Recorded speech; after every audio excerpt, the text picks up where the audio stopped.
The world is in a constant state of change now more than ever.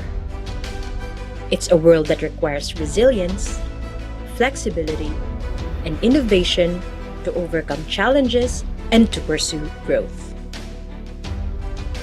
That is why the University of the Philippines Los Baños is pursuing future-proofing initiatives to provide agile leadership and develop local and global communities amidst shocks and disruptions in an ever-changing world.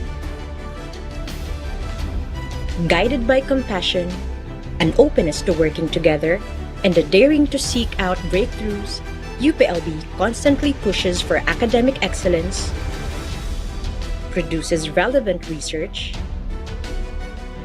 establishes academic and industry partnerships, and cultivates creativity, critical thinking, and innovation.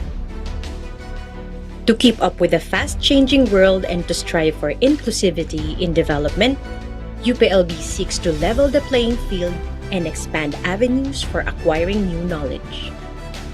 It is reshaping the learning experience, enabling students and educators to continue with the learning process in vastly different learning conditions. It is expanding its academic programs and supporting initiatives to create a conducive learning environment. To address the growing complexities of modern problems, UPLB continues to break barriers across disciplines to produce cutting-edge innovations and solutions that serve the needs of various communities.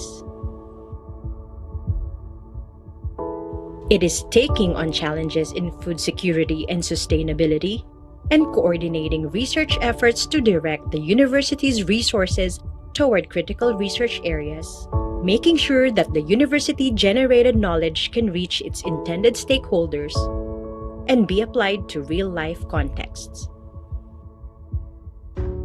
UPLB is dedicated to its commitment to contribute to public good and social welfare as it continues to work with the local government and the community to address their most pressing needs. Amidst its engagements, UPLB remains as one of the top regional and global universities and continues to be recognized in the country and across the world.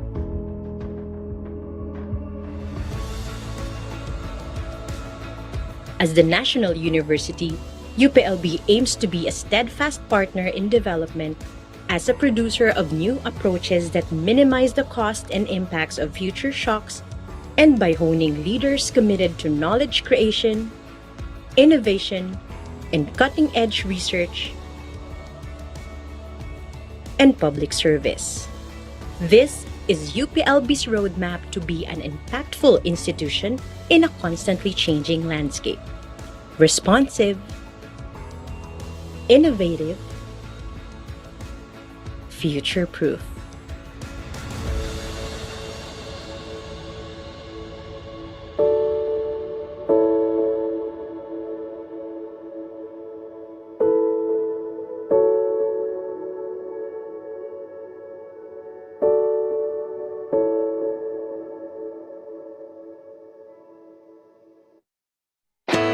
Welcome to the College of Public Affairs and Development of the University of the Philippines, Los Baños.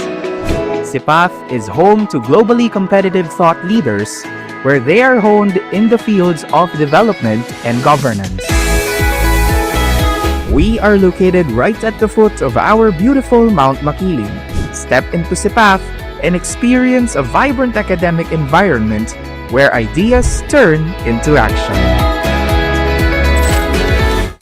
Since its recognition as a full-fledged college in 1998, CPAf has stood out for its interdisciplinary approach, combining public affairs, governance, and development with strong focus on Philippine and regional contexts. Moreover, CPAf is known for its policy-relevant research. Also, it has an active engagement with capacity building for various communities. Its strategic location here at UPLB and strong institutional partnerships further enhance its role in molding development-oriented leaders and influencing evidence-based policy. Here's what we have in a quick sneak peek. Institute for Governance and Rural Development, Center for Strategic Planning and Policy Studies, Community Innovation Studies Center, Knowledge Management Office, and the Dean's Office. CPAf has been the leading institution in public affairs and development, bridging research policy and community-driven solutions. At CPAf, we are more than just an academic institution. We are a research and extension hub for strategic planning, policy studies, and community innovation. All change makers, practitioners, academics, and lifelong learners are welcome to collaborate with our research centers or join our academic degree programs. So, what do we learn here? At CPAf, we mentor our students by exposing them to our growing network of global and local linkages. These linkages open doors to career opportunities in public affairs and development.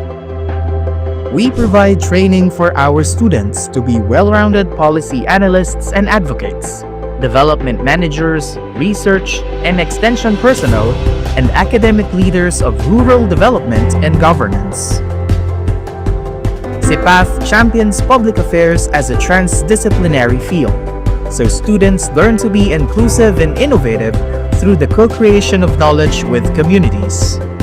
This leads to greater responsiveness in addressing the pressing problems of the modern world. Our college offers programs that endeavor to contribute in the development of transformational and thought leaders for development. So we have currently 5 programs that we offer that hope to enhance the skills and the competencies of development practitioners. So join us and be part of our programs. Master in Public Affairs, Master or MS in Development Management and Governance, MS or PhD in Community Development, MS or PhD in Extension Education, or PhD in Development Studies. I choose CPAs because the CPAs offer the coursework that met with my academics and career goal. And I'm also saw the CPAs alumni in my country, which is inspire me to study at CPAs because they are working in the top positions, especially in NGO and INGO field. And then also bear friendship with your friend and with your professor because they can support you. As an international student, I feel fortunate to be studying at CPAf, where I've had many memorable experiences.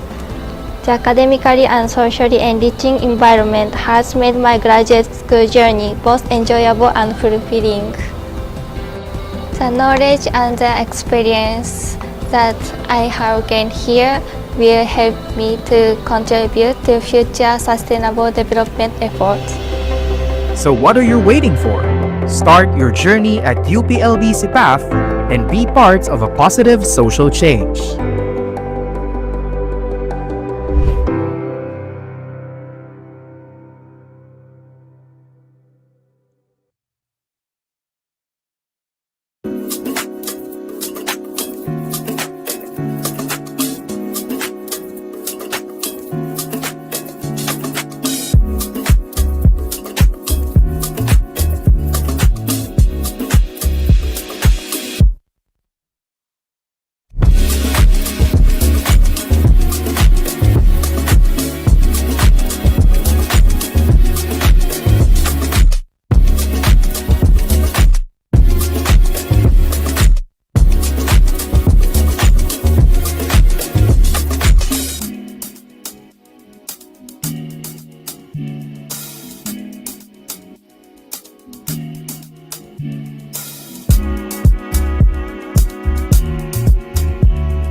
Good afternoon, everyone.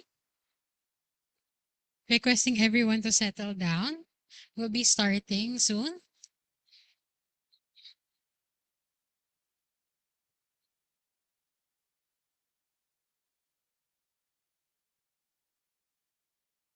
Okay, welcome everyone. So good afternoon. Good afternoon to our in-person participants. We also have some Zoom participants and those who are tuning in our YouTube live. So welcome everyone. Welcome to the High Flex Hybrid Flexible Knowledge event, Localizing Sustainability Reflections and Practices from Japan and the Philippines, organized by our college, the College of Public Affairs and Development, together with J.CLAIR Singapore. Okay, so this afternoon I would be your host. I'm Miriam Caril Carada and I'm an associate professor here in the college. Before we officially start, may we just remind both our physical and our online participants of the following house rules. So first, turn all gadgets into silent mode. So limit side conversations and minimize unnecessary noises for our online participants and kindly mute your microphones. So next, listen attentively and be polite and courteous at all times. Let us keep this safe space to learn from one another. So lastly, stay engaged and participate. For our online participants, please use the chat functions if you have any questions or concerns. So for our in-person participants, we have some papers in the registration booth. So you can just get some papers there and write your questions, and you can give the questions to any of us. Okay? And also, we have the QR code to fill out for the attendance sheet for the event. So if you have already signed attendance in the registration, I think there's no need for you to scan this QR code. But for our online participants, please scan the QR code. Okay? So now, to officially kick off our event, I would like to call on our Vice Chancellor for Administration, Vice Chancellor Rolando T. Bello, to give us some welcome remarks, sir.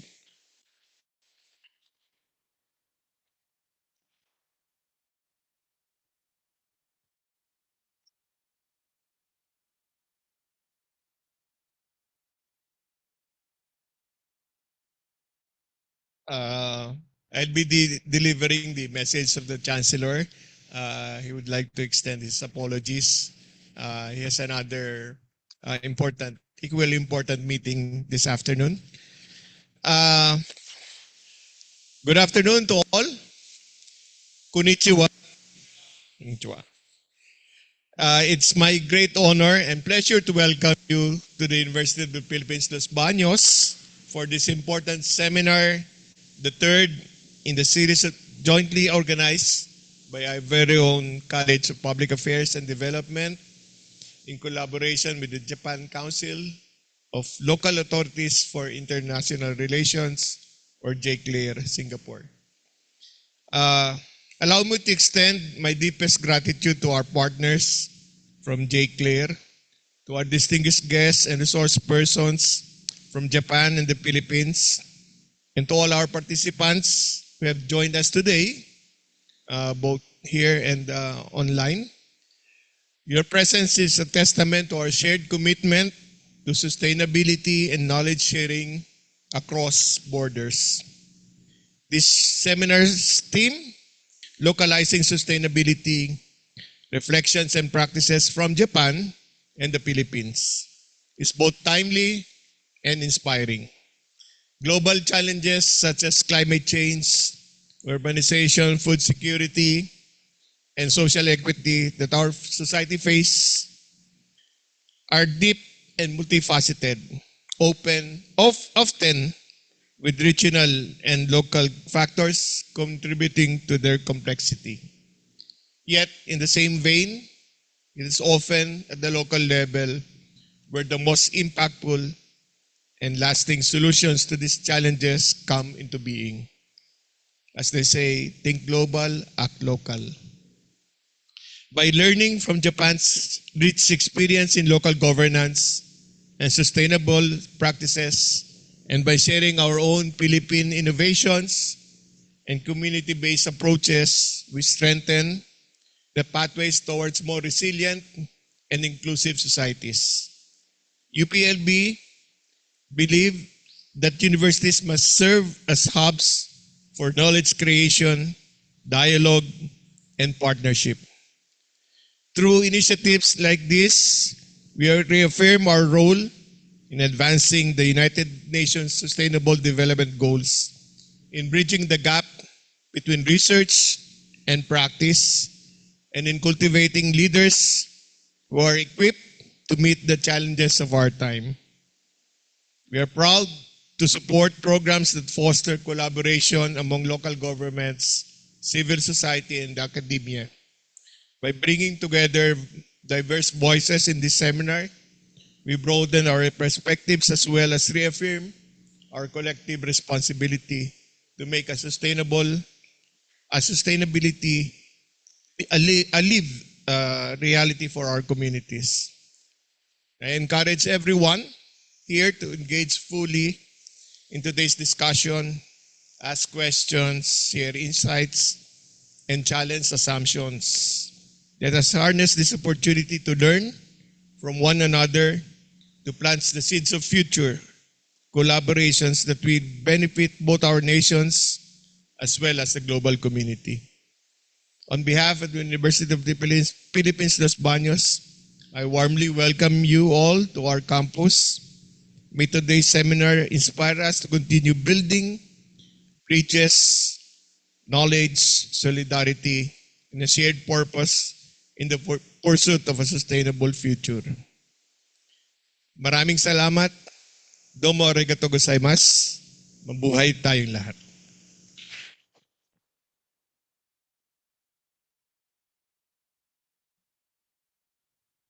Okay, thank you so much, Vice Chancellor Bello. Now, join me in welcoming Professor Rhea L. Gumasing for the opening message. Thank you, Dr. Mika. Magandang hapon, konnichiwa, a very good afternoon to everyone. On behalf of our Dean, it is my pleasure to welcome you all, those that are here in CPAf and online. Today's seminar on localizing sustainability reflections and practices from Japan and the Philippines. Let me first thank Vice Chancellor Bello for your support in fostering partnerships like this. I also extend appreciation to Mr. Yusuke Fujisawa, Deputy Executive Director of J.CLAIR,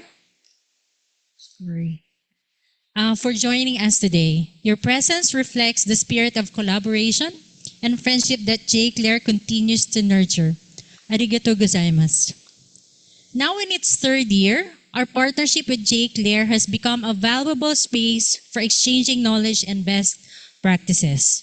This year, we move beyond presentations toward a more interactive dialogue with both Japanese and Filipino local governments sharing their experiences.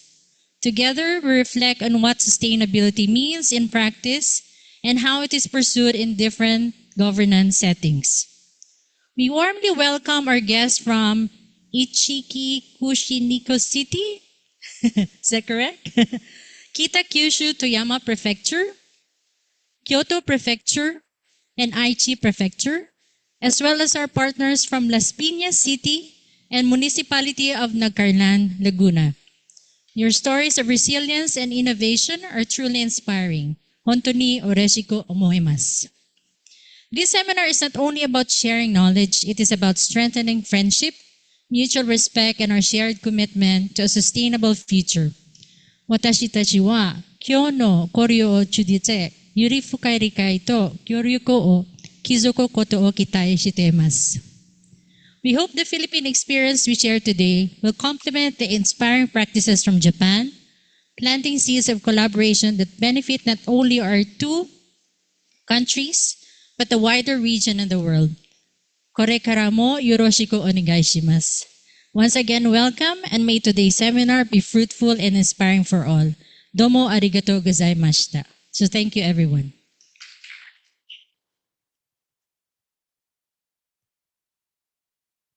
Thank you, Professor Gumasing. Now to introduce J.CLAIR Singapore and to give us a special message, let us all welcome Mr. Yusuke Fujisawa, Deputy Executive Director of J.CLAIR Singapore.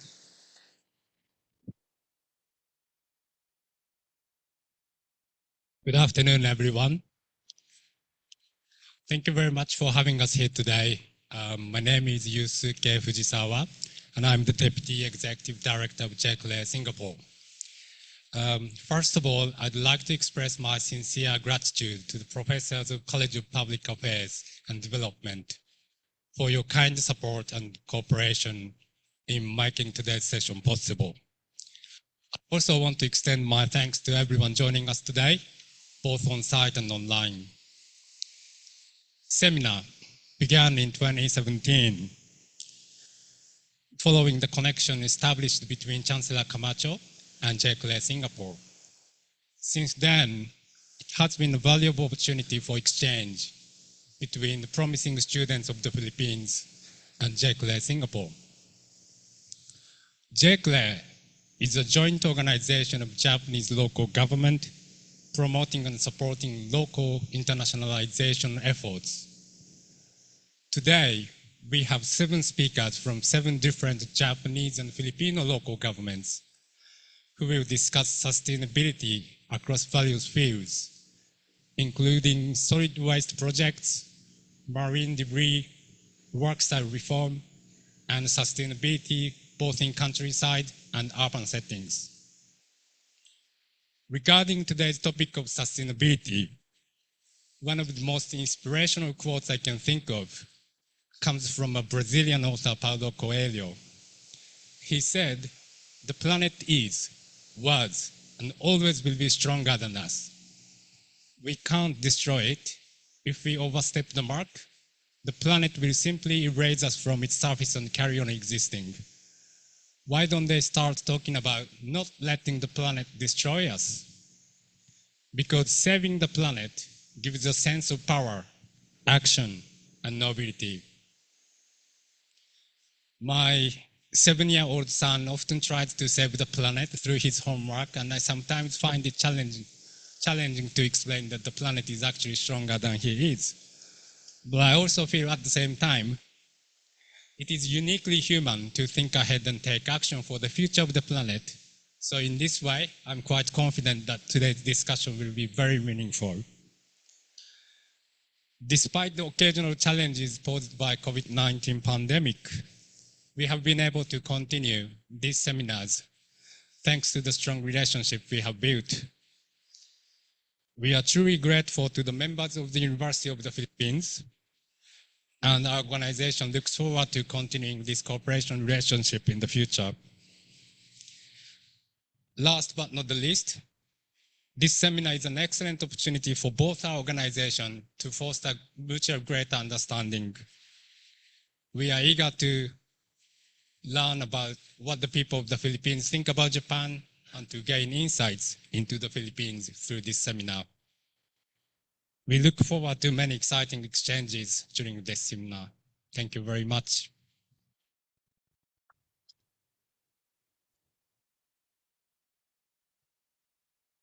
Okay, thank you, Mr. Fujisawa. So basically, in the past, CPAf and J.CLAIR held events on ICT, AI, public sector partnerships, and even LGU-NGO collaboration in disaster management. This year, we're really excited to bring the conversation closer to home with our team, Localizing Sustainability, Reflections, and Practices from Japan and the Philippines. Together, we'll explore context-specific practices and share challenges and lessons and reflect on the key questions. Why focus on sustainability? What should be sustained? For whom? And how do we make sure our efforts last? With this in mind, let us dive into today's discussion with openness, energy, and the shared goal of building a more sustainable future. Before we proceed to the presentations, let us take a brief moment for a photo opportunity. So for our in-person participants, please remain seated and share your best smiles. Our official photographer, Mr. Miko, will capture this moment from the front. For our online participants, we kindly ask you to turn on your cameras and keep those smiles ready. So our technical team would be taking screenshots panel by panel as such, stay with your smiles for about a minute or two.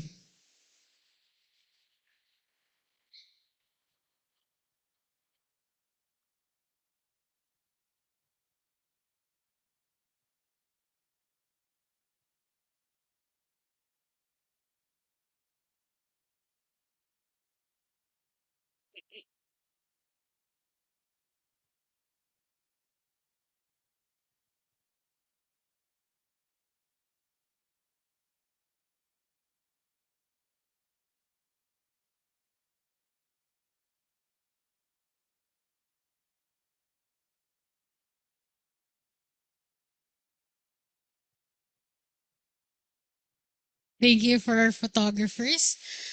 Okay, now that everyone is settled down, let us start with the presentations. So we're here for a real treat because today we are hearing from diverse set of voices. Okay, we have distinguished speakers from Japan, and we also have speakers who are from here in the Philippines. So now, let me call on our first speaker. So our first speaker has been working for 25 years at the Ishiki Kushikino City, where she handled various concerns from general affairs, fiscal affairs, international exchange, and child care support before she was stationed in Singapore. So without much further ado, let us all welcome Ms. Najima with a warm applause for her presentation titled Building a Sustainable Ichiki Kushikino City.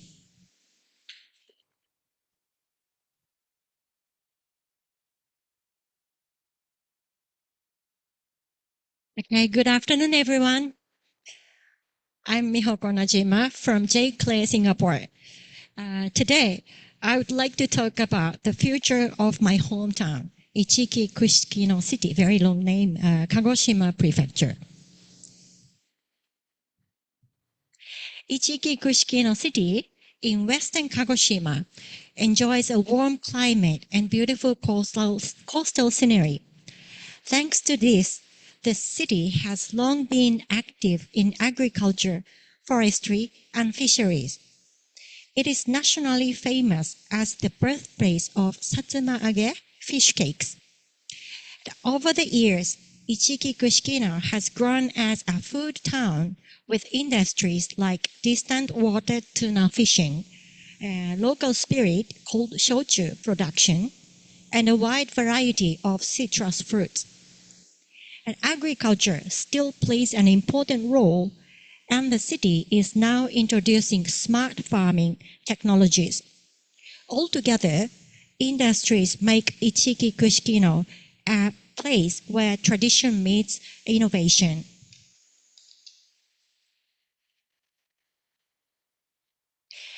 But like many regional cities in Japan, Ichiki Kushikino faces serious challenges. Population decline, low birth rates combined with a super aging society, aging public facilities, and worsening local finances have created a difficult business environment. Add to this shrinking demand due to deflation and a strong yen under the global economy.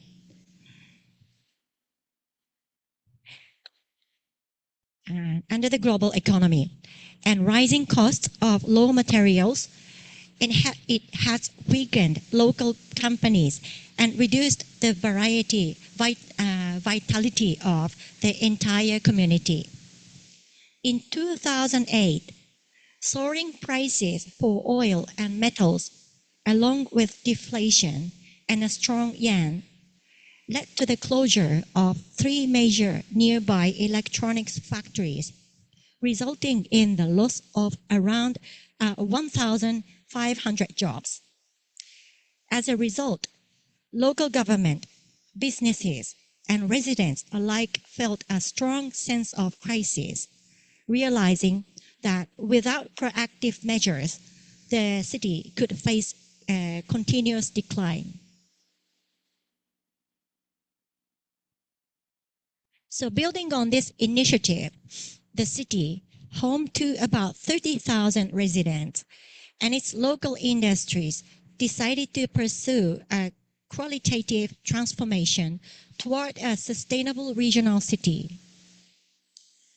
By leveraging renewable energy and connecting local resources such as people, goods, and capital, they aim to create a synergy between food and energy. The project demonstrates the potential of renewable energy in regional development and seeks to establish a model smart community city that can be replicated in other regions. Centered on next generation energy, the local government and private sector collaborate to promote local food industries, increase visitor and exchange populations, develop small-scale power generation projects, establish comprehensive disaster cooperation agreements.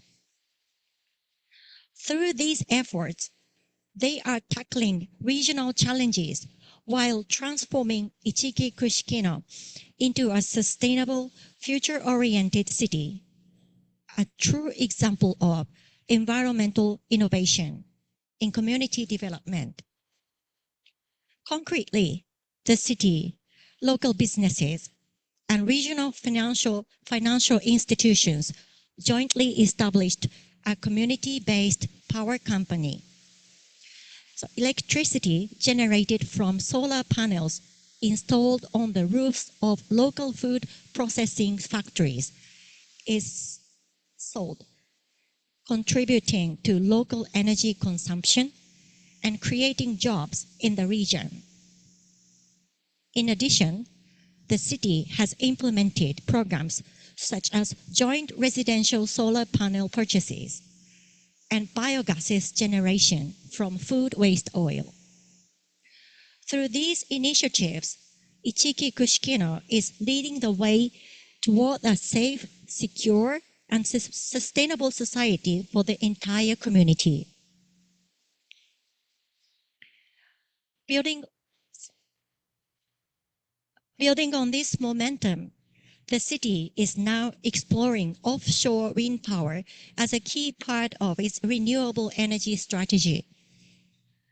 Offshore wind power is a form of renewable energy where wind turbines generate electricity at sea. It allows for efficient large-scale power generation and has great potential in Japan, a country surrounded by sea. Although the project is still in the planning and research stage, it represents both an opportunity and responsibility for the city. Local businesses will eventually have the chance to participate in construction and maintenance, supporting the regional economy. The electricity produced is expected to be sold to local power companies, helping stabilize energy supply for residents.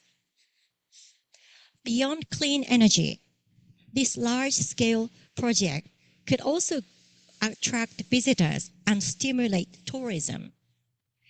In this way, offshore wind power is about more than energy. It's about revitalizing the entire community. Since 2014, Ichiki Kushikino has been studying distributed energy projects, including community-based power and offshore wind, with support from the Ministry of Internal Affairs. Between 2014 and 2024, research and feasibility studies were conducted with support from the Ministry of Economy, Trade and Industry. In 2025, the city provided information to the national government for the first time, marking the initial step toward realizing the offshore wind power project. This project is expected to bring three main benefits to the region.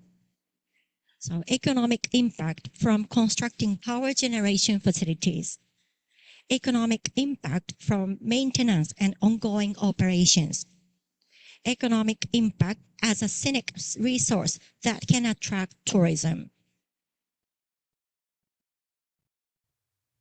So energy and regional revitalization are closely connected to our daily lives. When we talk about sustainability, we are really thinking about the foundation of our future. So I'd like to leave you with this question. What can each of us do to contribute to a sustainable future for our communities? Even small actions by individuals can add up to create a significant impact. Together, we can build a future where our cities and communities remain vibrant, resilient, and sustainable for the generations to come. Now it is the time to take action. Whether it's supporting local renewable energy projects, reducing waste, or simply raising awareness. Every effort counts, and when we act together, we have the power to make a real difference. Let's be the generation that shapes a sustainable and thriving future for all. Thank you so much.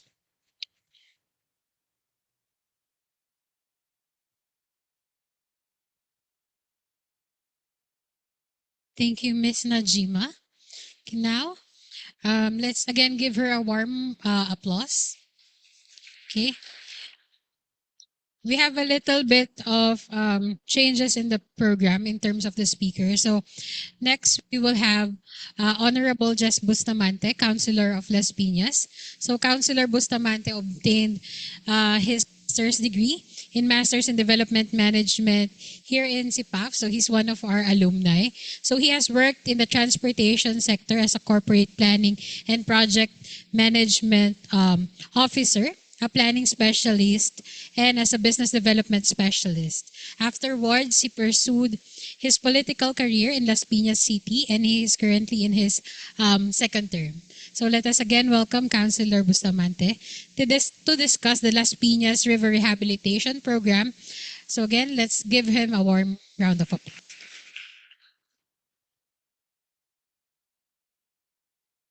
Good afternoon po.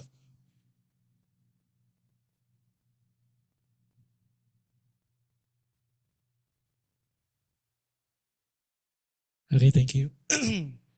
So medyo, I'll speed up the overview first.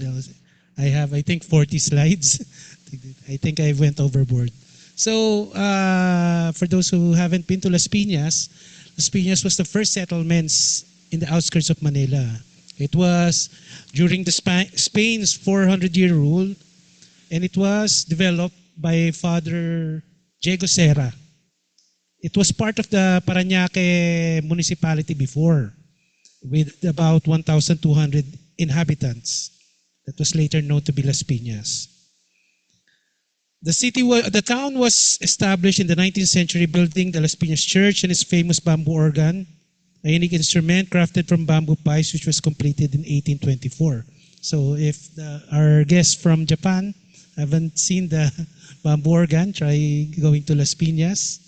Just tell me, okay, if you're gonna go, okay. So in 1901, the municipality of Las Piñas was incorporated to the newly created province of Rizal. Some years after the Philippine-American War, on March 27, 1907, Las Piñas was spun off from Parañaque and was proclaimed an independent municipality. Las Piñas became part of Metro Manila in 1976, and the residents approved through a plebiscite in 1997. In 1997, the cityhood of Las Piñas.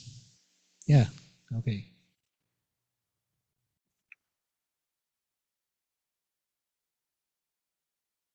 So background of Las Piñas rivers. This project was in 2002, And Las Piñas has two major river systems, the 12.6 kilometer Las Piñas River and the 18.3 kilometer Zapote River. The two are linked and share 25.1 kilometers of tributaries. In the late mid-70s, both rivers were teeming with fish and edible snails. The river banks were favorite picnic sites during that time. Las Piñas would not have been known for the purity of salt produce if not for the pristine waters flowing out of the rivers. Well, before the city of Las Piñas was known for its salt beds. It's primarily a agricultural and fishing town because before urbanization began. Yeah, this is a picture of Las Piñas, and at the top it's the Las Piñas River, and at the bottom the bottom part, Zapote River, is near Bacoor City right now. And this side you can see Manila Bay. The outflow of all the rivers from Las Piñas goes out to Manila Bay. So this is a picture of our salt beds before. I think up to 1980s before, because right now there are no more salt beds because they're all subdivisions and villages.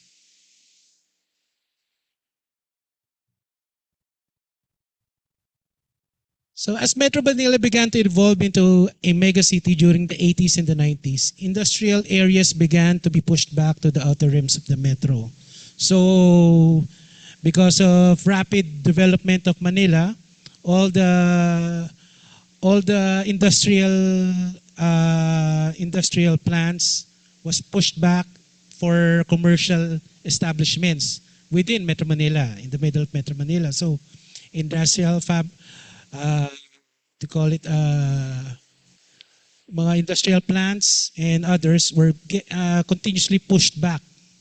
And since Las Piñas is almost at the outer rim of Metro Manila, it was the last part of Metro Manila which had industrial plants before.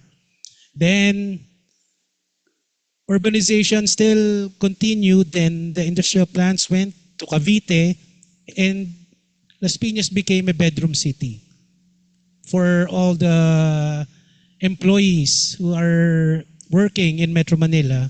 Las Piñas became a bedroom city.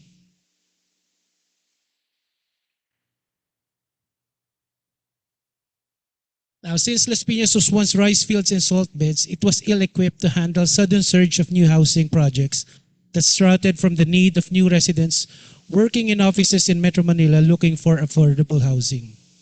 There were no sewage treatment plants during that time, and all domestic waste from households were dumped into the two main rivers, and the quality of the water became dark and fetid.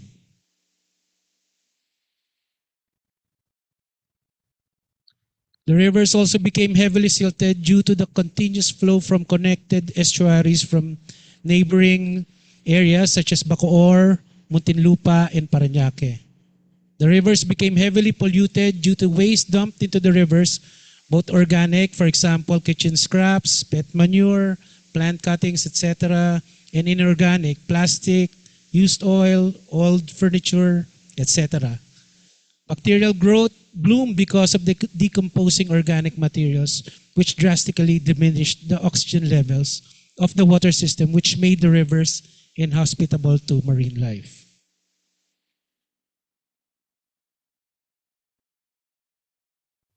Aside from the decline of the quality of the river systems, another problem that arose was flooding. The factors that contributed to the heavy floodings are the rivers are very heavily silted, the amount of plastic waste that is present in the river systems, water hyacinths or water lilies that are left unmanaged are clogging all the rivers. Informal settlers living on the river banks to dispose of their waste in the river due to the inaccessibility of their areas from the city garbage collectors. So before there were informal settlers living beside the rivers, and of course, Sometimes their garbage, they just throw it in the river. Because of it's hard to get to them because there was no road going to the river, near the river. So inaccessibility of the rivers for dredging activities. Well, it's hard. It's hard to go dredge something that the soil, the side of the river banks are very muddy, and dredging equipment cannot go to the river.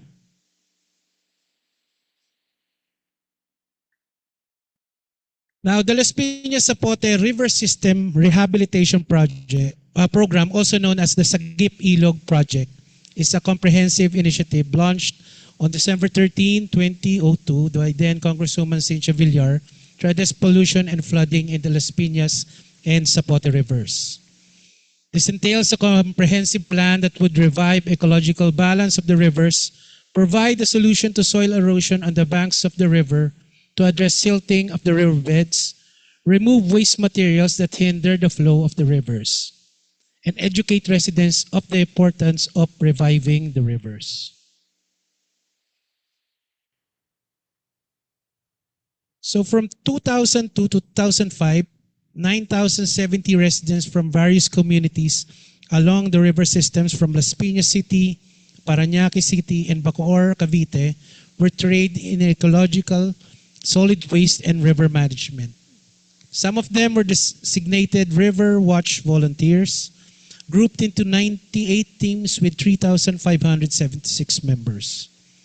The first civic religious organizations who committed to this endeavor were the Couples for Christ, Oikos Ministry volunteers, who since June 20, 2003 conducted values formation up until now, and solid waste management education for Las Piñas residents. So what are the key aspects of the Sagip Ilog project? So, of course, dredging. So to address flooding, the river system has to be silted, and much of the garbage has to be taken out of the river systems. So the initial phase was involved dredging the rivers to remove accumulated garbage and to restore the water flow of the rivers. Second, community engagement. Volunteers conduct values sessions and educate river bank settlers on recycling, waste management, and hygiene. Of course, like what I said, the Oikos Ministry was one of the first who started educating the river system settlers, yung malapit near the river. So there was also the river drive construction. The Las Piñas Zapote River Drive was constructed to control flooding by preventing settlers from throwing waste into the river and provide a road for easier access for river system. Like I said, sorry. Yeah, so I'll just fast track this. So social enterprises. Of course, the project, there were projects that came out of the main project, which is the Sagip Ilog program. So the program established social enterprises that used collected waste materials such as kitchen and garden waste, coconut husk, water lilies, and plastics to create products like fertilizers, coconut handicrafts, and school chairs, providing jobs for local families. So up until now, there are continued efforts that have been continued to subsequent local government administrations and officials, including Senator Camille Villar, to maintain the river's cleanliness and effectiveness. So in 2006, the Sagip Ilog Project or River Rehabilitation Project Las Piñas won the Best Practice Award for outstanding contribution towards improving the living environment from United Nations Human Settlement Program through the Dubai International Awards. In 2011, it earned global acclaim by winning the United Nations Water for Life Award for Best Water Management Practice in Zaragoza, Spain, besting entries from 38 other countries. So of course, the goal is to improve the natural flow of the two rivers that traverses Las Piñas City. Second is to maintain the depth of the rivers by continuous dredging and desilting programs. Third is to restore the river's health by promoting environmental awareness through community engagement, by educating residents of the city on the importance of waste management. And lastly, create sustainable livelihoods for residents by using collected waste materials and flora like water lilies, etc., to create products like fertilizers, handicrafts, and cocoa coir, charcoal briquettes, and furniture. So, of course, the main benefactors of this is also the residents living in Las Piñas and also the future residents. The end goal of these projects are a freely roaming river system, an ecological sound river system, a community with environment responsibility, an accessible river system for future dredging systems, and an alternate route to decongest the traffic in Las Piñas City. So the Las Piñas River Zapote Rehabilitation Project is an ongoing endeavor. Continuous dredging is still done. Community engagements for environmental processes and still pushing through. Composting facilities are still collecting kitchen scraps in every barangay. And coconut and water lily handicrafts are being produced. And school chairs are being produced from plastic materials that are taken from the rivers. The river system is continuously maintained through dredging activities, etc. So, hindi ko nadadaanan yan. So, ano na lang, there were for your information, there were 5,000 families that were living in the banks of the river. So, they had to be moved. So to create the roads for the dredging system, so dredging can be easily done, and of course to lessen the impact of households near the water systems. So they were relocated through the housing authority, about 5,000, and they were given compensation and relocation. So okay. So kitchen waste composting. So long story short, the kitchen waste materials from different houses from Las Piñas are collected and are delivered to the waste recycling facilities that were put up by the city government. The city produces more than 600 kilos of garbage each day, around 50% of which are kitchen and garden waste.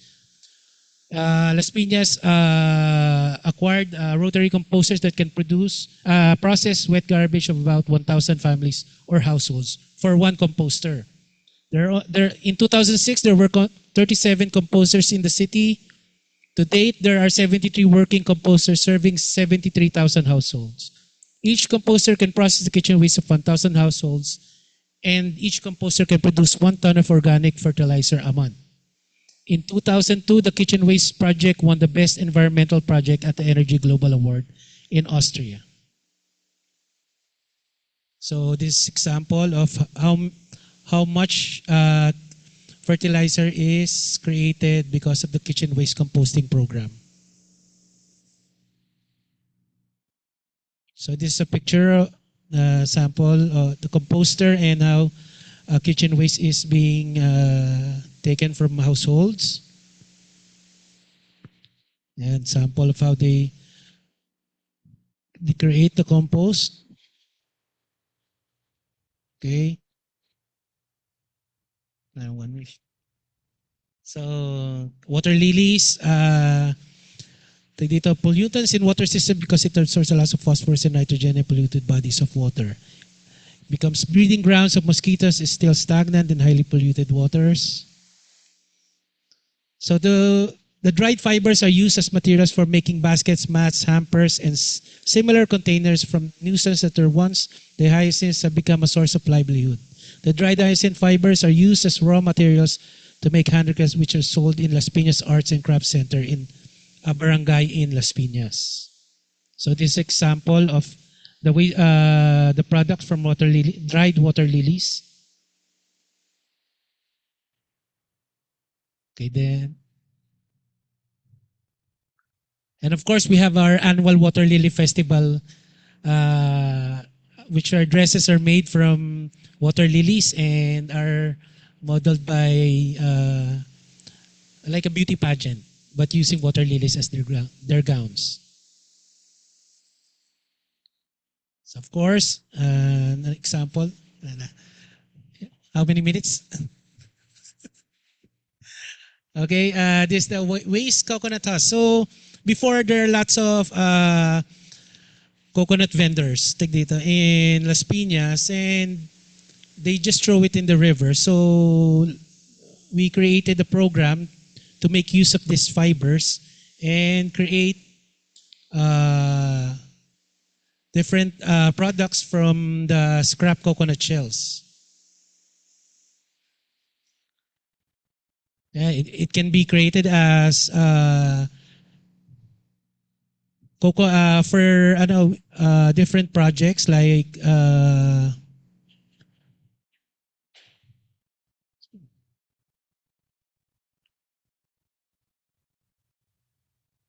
cocoa nets, which created a livelihood for a number of Las Piñas residents.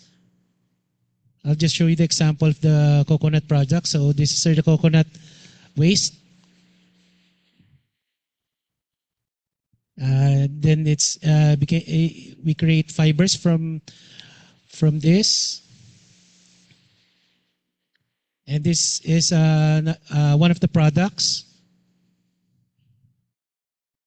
Yeah, and then school chairs, of course, from plastic materials which were taken out of the rivers. We created school chairs from plastic materials. These were given to different cities, different schools, test the schools, etc. So that all the plastics that were taken out from the rivers will be used in another way. Yan. The factory produces 300 chairs per month delivered to various public schools. So in 2017, 2 other plastic recycling factories were built in Iloilo, Cagayan de Oro, and San Miguel to create the production capacity, to increase the production capacity of the Visayas and Mindanao. The production of school chairs increased from 300 to 600, so more schools and training centers can benefit from it.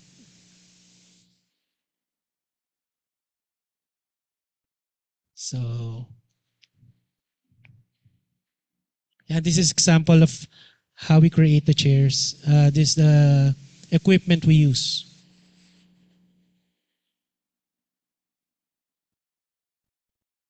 And next. Yeah, an example of school chairs that are given to different schools in Las Piñas and other cities. So, sensya na po, medyo mabilis. So, in closing po, I know a lot of projects are not perfect. But for me, it's better to do something imperfectly than to do nothing perfectly. Thank you very much and good afternoon to all. Thank you, Councilor Bustamante. So our next speaker is Miss Arina Ueno. She has been working as an official of the Kyoto Prefectural Government for 6 years before she was dispatched to Singapore. So in Kyoto Prefectural Government, she worked at the Department of Public Policy and Project Planning and Department of Child Raising Support. So let us warmly welcome Ms. Ueno as she discusses the Kyoto Prefectural Government's efforts for sustaining a rich marine environment.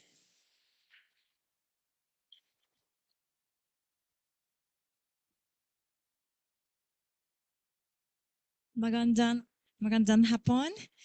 And good afternoon and konnichiwa, minasan. I am Erina Ueno from J.CLAIR Singapore. I am very honored to be here, and I hope you enjoy my presentation regarding sustainable activity in Kyoto. The number of tourists to Kyoto is increasing year by year, and last year, more than 84 million people visited Kyoto. Speaking of Kyoto Prefecture, I guess most of visitors would imagine the ancient Japan scenery, such as shrines and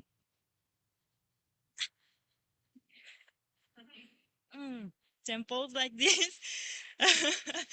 I guess some of you might have been there before. Even among lots of Japanese people, Kyoto is not usually associated with the sea. However, it has the crystal clear sea that people can see right down to the bottom. Before I started working in Singapore, I used to live by the sea, working for Kyoto local government, and I had several opportunities to work on tasks related to the sea. Today, I would like to introduce environmentally sustainable actions in particular.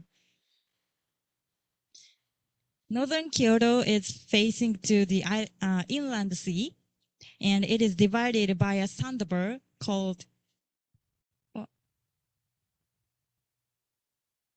Amano Hashidate, which is one of famous site in Japan. We call the sea Aso Sea, since Aso Sea is closed water area separated by the sandbar. It is topography that can accumulate rich nutrition from the river. Due to various reasons, such as the change of lifestyle with the modernization and the lack of maintenance of a riverside forest, eutrophication has been progressing. Excessive nutrition lead to disruption of the ecosystem's balance. As a result, it caused an explosive increase of oysters in the Aso Sea, and those shells eventually formed the oyster island. It is estimated that even only visible part accumulates approximately 1,000 tons, and the number is increasing year by year. Increasing of the ocean water temperature and water quality changes boost accumulation of dead oysters. This results in a blood on the landscape, loss of fishery, problems of ship operations, and so on. In addition, unfortunately, these oyster shells are not edible. That's because the oyster, which grew up in over eutrophicated water, have a high risk of having bacteria. Therefore, they cannot clear the national safety standards. Kyoto prefectural government has been working on the resource recovery of oyster shells, cooperating with local residents and organizations since 2009. Also, with the cooperation of International Volunteer University Student Association, called IVUSA, since 2015, the number of volunteers is in excess of 100 people. Though it was a small start, the local mayor also has been participated in this project, and now it has become an annual big event. Thanks to their great effort, the resource recovery of oyster reported on the media as a symbol of the environmental improvement. And it is also gradually becoming the key role of enlightenment of environmental beautification. Oyster shells tend to accumulate, especially in summer and winter, so that we collect them approximately 5 to 10 tons over the course of 2 or 3 days in each season. I also participated in the collection as a staff member last year. As I mentioned before, Asoshi is located in the place called Amano Hashidate. Amano Hashidate is designed as one of Japan's cultural landscapes. Therefore, the use of heavy equipment is prohibited, because there is a chance to destroy the scenery. As a result, people need to collect oyster shells by hand in spite of scorching hot summer and snowstorming winter. Collected oyster shells are separated living shells from dead shells on the beach. Living oysters are put back in the sea, and only dead ones are collected.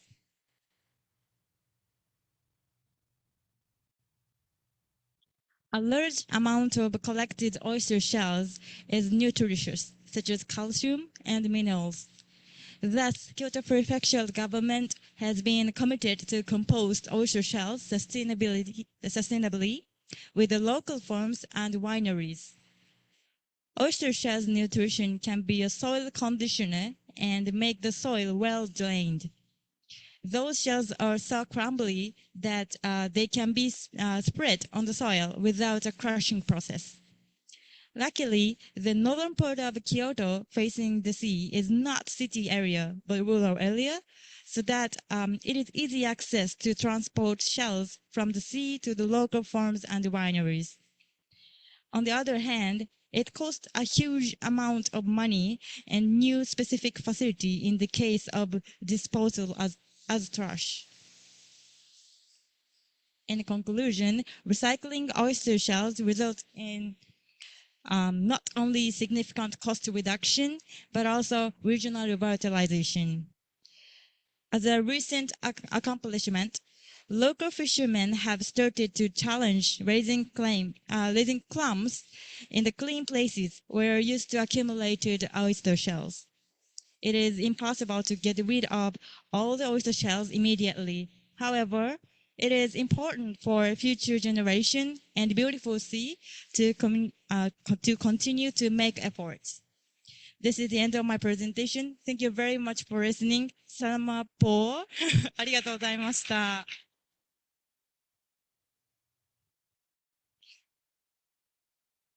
Thank you, Ms. Ueno. Before we have the break, we still have one more presentation. So may I please call on Ms. Maricris Aquino. Same with our first Filipino speaker. Ms.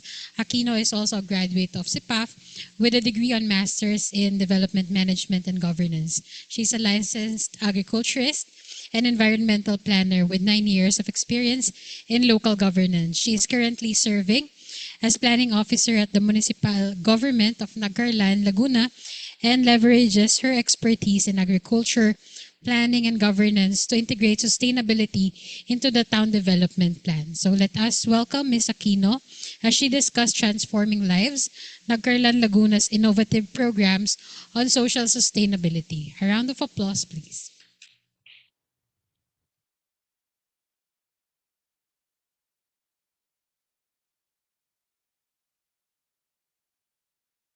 Thank you for the introduction. Good afternoon, everyone.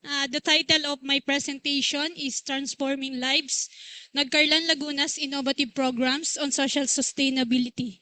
Again, I'm Marcris P. Aquino, Planning Officer 1 of the Municipal Government of Nagcarlan, Laguna. To guide you, here's the outline of my presentation. First is the Nagcarlan Laguna brief profile, the factors affecting the local governance innovations, Nagcarlan Laguna's innovative programs on social sustainability such as Kalinga Kay Lolo at Lola program or the Elderly Care Program, Project Isipan, ilalapit serbisyong pang-isip sa pamayanan ng Nagcarlan or the Community-Based Mental Health Program, then the summary and the references. Nagcarlan is a first-class municipality in the province of Laguna. It is located in the north by the north of municipality of Pila, on the north-northwest by Victoria, on the northwest by Magdalena, on the southwest by municipality of Liliu, on the southwest by municipality of Rizal, and on the west-northwest by municipality of Calauan. Its total land area is 8,264 hectares with a population of 78,164 based on Barangay Management Information System in 2024. Our municipality's mission is to meaningfully and equitably improve the quality of life of Nagcarlangins by providing the necessary social services, effectively implementing public policies, applying best practices, and launching sustainable programs through honest, competent, accountable, and compassionate local government. Before I proceed to the innovative programs, I will discuss the factors affecting local governance innovation. First is the organizational arrangement, which include the formal and informal institutional structure of municipalities like ordinances, resolutions, and executive orders. The leadership of political and administrative levels, the financial resources and human resource processes. Then second is the data management capability, which is the ability to harness the data management technologies. Lastly, the openness to partnership. It is the capacity to communicate and work with different actors outside the public sectors like business think tanks, research institutions, citizen organization, and individual citizens. In the interest of time, I will discuss the two innovative program. First is the Kalinga Kay Lolo at Lola program, which is the elderly care program, and the project is SIPAN, Ilalapit Serbisyong Pang-isip sa Pamayanan ng Carlan, which is a community-based mental health program.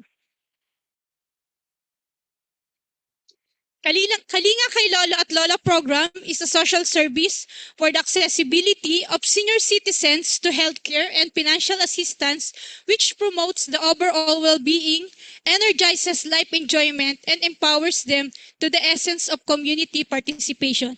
This program is started from 2023 up to present. All senior citizens in Nagcarlan are eligible to benefit from the program regardless of their economic status, with the type of assistance adjusted based on their age group. The assistance given are as follows. First is the pre-maintenance medicine for hypertension, amlodipine, losartan, metoprolol tartrate, and simvastatin. And for diabetes, metformin. Other include pre-medical checkup, pre-annual laboratory test on his or her birth month, birthday cash assistance of 500 pesos to 70 years old and above, and cash assistance of 10,000 pesos to 100 years old and above. These are the sample of photo documentation of the Kalinga Kay Lolo at Lola program or the elderly care program.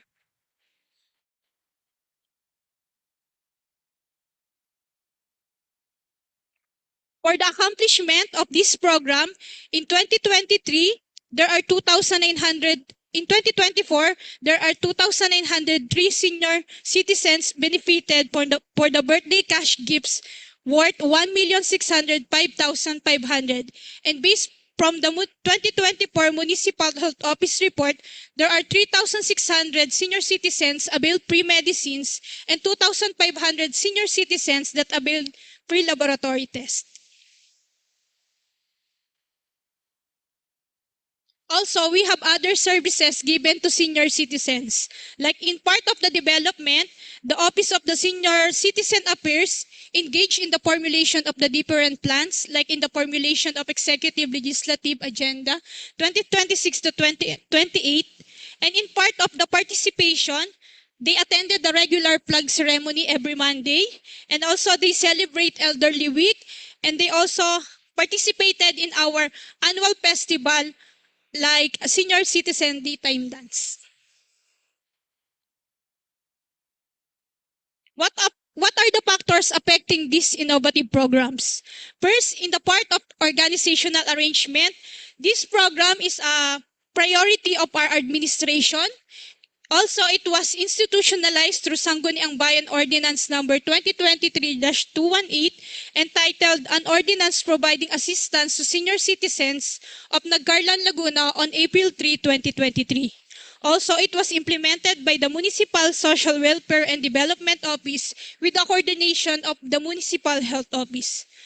Annually, it was funded to General Fund and the Gender and Development Fund. In the data management capability, our municipality have barangay management information system for the data of the senior citizens. Also, we conducted consultation meetings with senior citizen association and barangay officials. For the openness to partnership, the program is in partner with the barangay senior citizen association and other non-government organizations. For the next program, For the Project Isipan, ilalapit serbisyong pang-isip sa pamayanan na nagkarlan, or the community-based mental health program, which provides the people-centered, effective, safe, efficient, equitably, accessible, and appropriate services for all nagkarlangins. This program is started on December 2023 up to present. The municipal health personnel do home visits to the mental health patients for monitoring, checkups, and medication. For the 2024 accomplishment report of this program, 70 out of 71 mental health patients, or 98.59%, improved clinical global impression scores versus the target of 75%. Average monthly referral of 10 versus the target of 5 per month, which came from barangay health workers, relatives or family members of the patients, and barangay officials.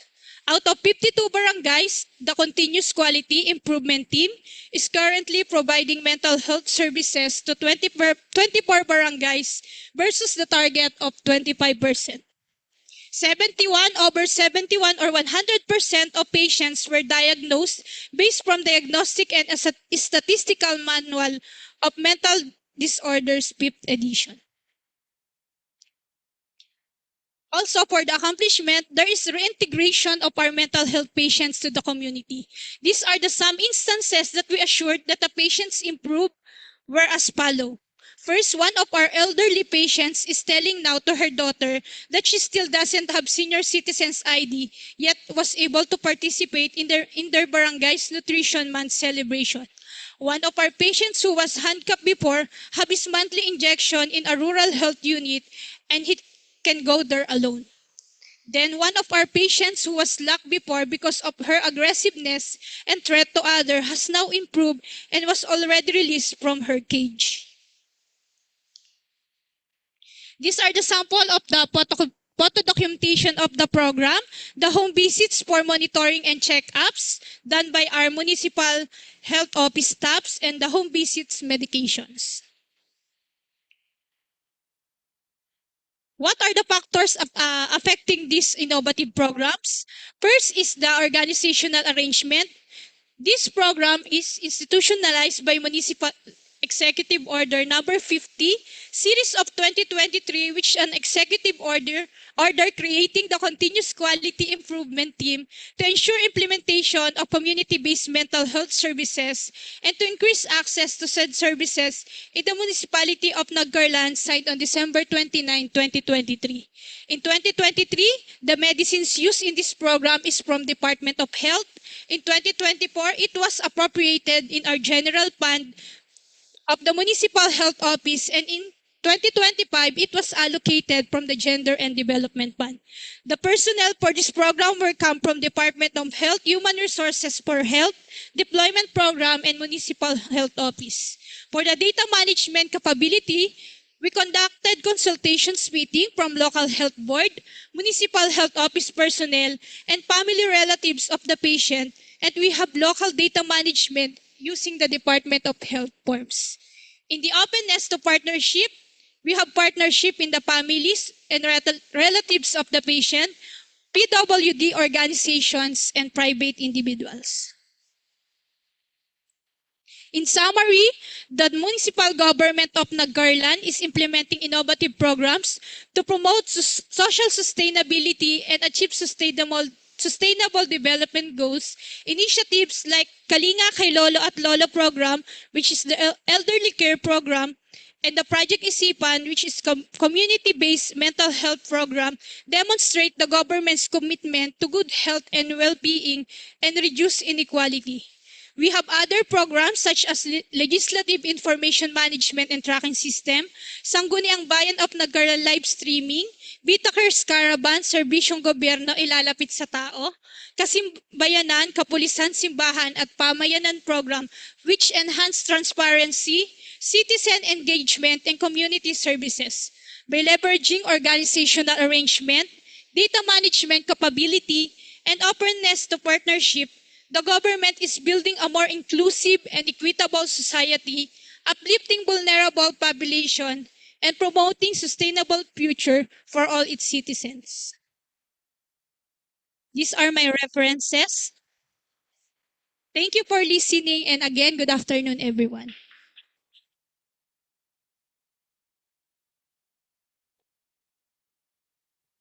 Thank you very much, Miss Aquino. So we already finished 4 presentations. We still have more presentations to come, but before we proceed with the next batch of presentations, let us take a short health break. So we will reconvene in 5 minutes.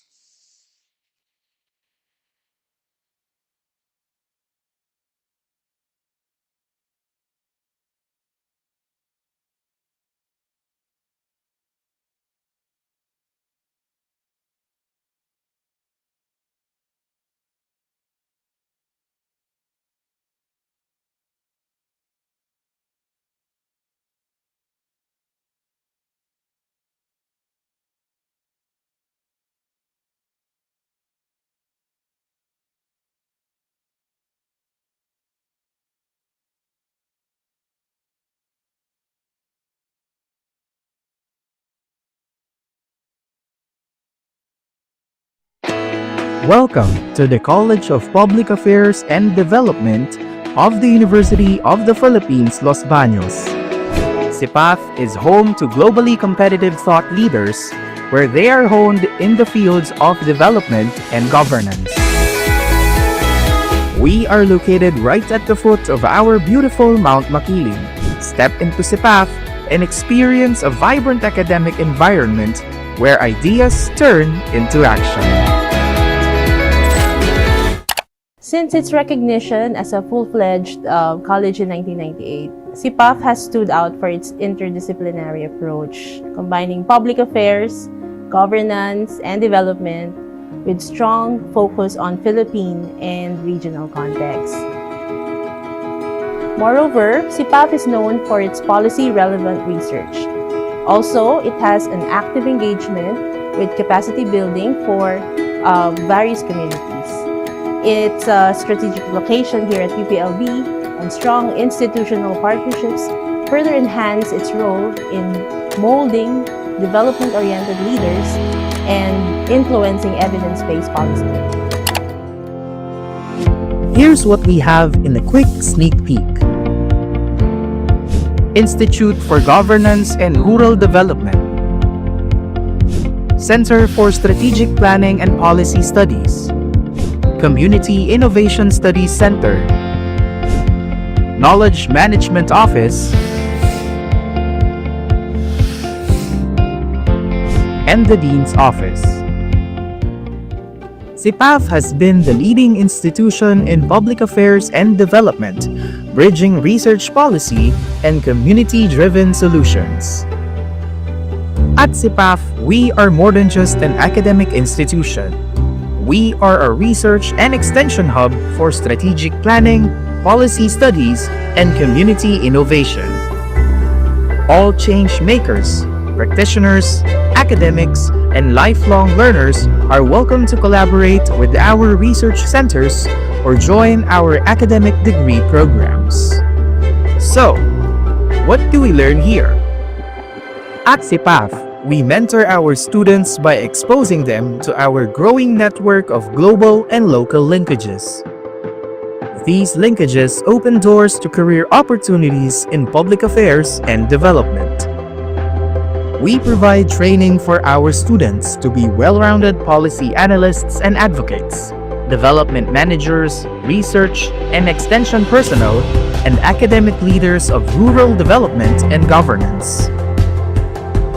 CPAf champions public affairs as a transdisciplinary field, so students learn to be inclusive and innovative through the co-creation of knowledge with communities. This leads to greater responsiveness in addressing the pressing problems of the modern world. Our college offers programs that endeavor to contribute in the development of transformational and thought leaders for development. So we have currently 5 programs that we offer that hope to enhance the skills and the competencies of development practitioners. So join us and be part of our programs. Master in Public Affairs, Master or MS in Development Management and Governance, MS or PhD in Community Development, MS or PhD in Extension Education, or PhD in Development Studies. I choose CPAs because the CPAs offer the coursework that met with my academics and career goal. And I'm also saw the CPAT alumni in my country, which is inspire me to study at CPAs because they are working in the top positions, especially in NGO and INGO field. And then also bear friendship with your friend and with your professor because they can support you. As an international student, I feel fortunate to be studying at CPAf, where I've had many memorable experiences. The academically and socially enriching environment has made my graduate school journey both enjoyable and fulfilling. The knowledge and the experience that I have gained here will help me to contribute to future sustainable development efforts. So what are you waiting for? Start your journey at UPLB-CPAf and be part of a positive social change.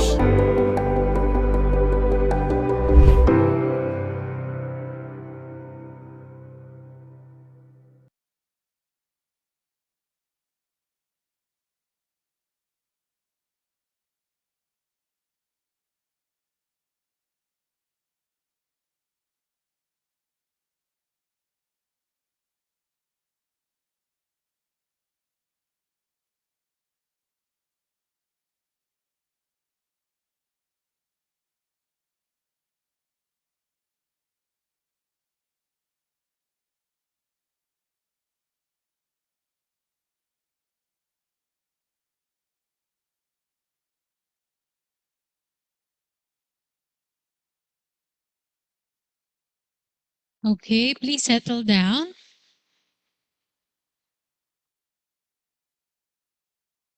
So now we would proceed with the next three presentations. So next, we have Miss Naoko Kobayashi, Deputy Director of J.CLAIR as well. Miss Kobayashi served as a JICA volunteer in Uganda, where she supported environmental education and ecotourism development in a national forest reserve. So upon returning to in Japan, she was involved in sustainable tourism projects of an environmental NGO utilizing local resources, particularly in areas with World Heritage Sites and cruise ship promotion before joining the Kitakyushu city government. So let us again welcome Ms. Kobayashi to discuss from local action to global impact, sustainable development in Kitakyushu and Davao. Let's give her a warm applause.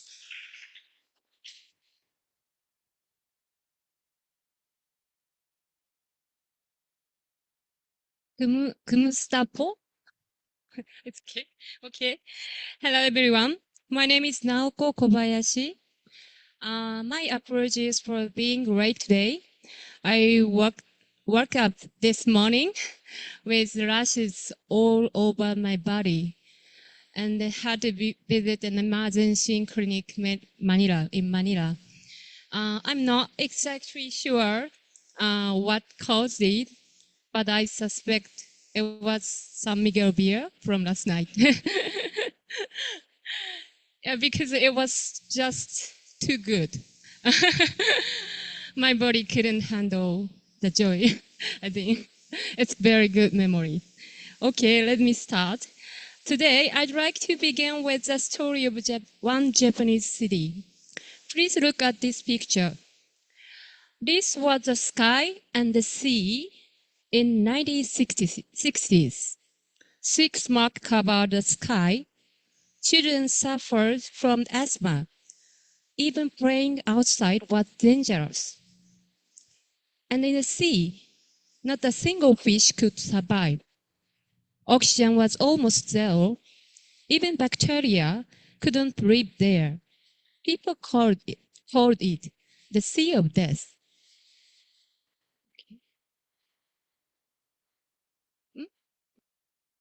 Okay. The story began in 1901 when Japan's first government-run steelworks started operation in this city. The city soon became one of the nation's major industrial hubs. Smoke in 7 different colors filled the sky. It was prized in school song as a symbol of prosperity. But at the same time, it was a sign that severe pollution was putting people's lives at risk.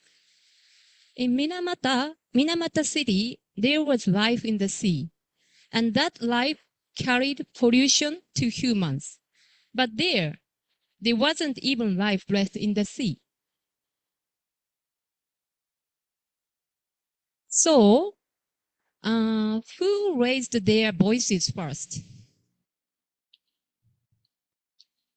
It was residents. Mothers worried about their children's health started a campaign called We Want the Blue Skies. Instead of staging strikes or loud demonstrations against companies, they chose another path. They studied, conducted their own measurements of air pollution, collected data, and even produced self-made documentary to appeal to society at large. With these efforts, they brought solid evidence to both the companies and the city government. So what action did the city government take? It introduced the regulations stricter than the national ones and get a center to monitor air and water quality, sorry. It also removed the toxic sludge from the bay, built sewers and green belts, and created support systems for victims. The city acted like an architect, designed the blueprint for a new set of rules. What did the company do? At first, they simply installed equipment to clean exhaust gases and wastewater. But soon they went further. They redesigned the entire production processes so that pollution would not be generated in the first places. This approach, called cleaner production, not only reduced the burden on the environment, but also boosted productivity. In this way, companies became the engine of technology in the city forward. The government drew the blueprint, the companies powered the engine, and it was the residents who pressed the start button. Only by working together could they bring back the environment of a city once known for heavy pollution. But the story does not end here. After recovery, the city decided to share its experience with the world. An organization was created to welcome trainees from abroad and experts overseas. Through this, environmental technology and know-how were transferred to many countries.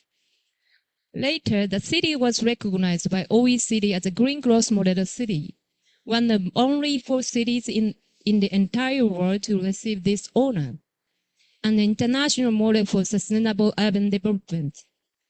In the Philippines, Davao City is also working with this city to improve waste management and recycling system for over 10 years to contract waste to energy incineration. Okay. Finally, let's look at the city's most unique Eco-Town project. The city built Eco-Town on landfill in 1997 to aim to achieve zero industrial waste by turning all waste into the new resources. It has become a hub for recycling plastics, electrics, and metals, serving as a practical example of circular economy Over 100 companies, including big manufacturers like Bridgestone, Toho Titanium, and Hitachi Metals, as well as logistics, recycling, and green energy firms, work together. Waste plastics are turned into materials for electricities and building. No, cars or buildings. Metal scrap is reused in electricities and construction, creating a clear circle of resources use. These companies not only reduce waste, but also create jobs to strengthen the local economy. In addition to factories, that area is home to companies and university research institutes focused on recycling technologies. Environmental learning facilities, people can directly study the recycling method used here. A next generation energy park serving as a hub for renewable energy and biotop naturally created on former waste disposal sites. This city, once facing serious pollution problems, has successfully overcome them, demonstrating how a community can create a circular society and become a city in harmony with nature.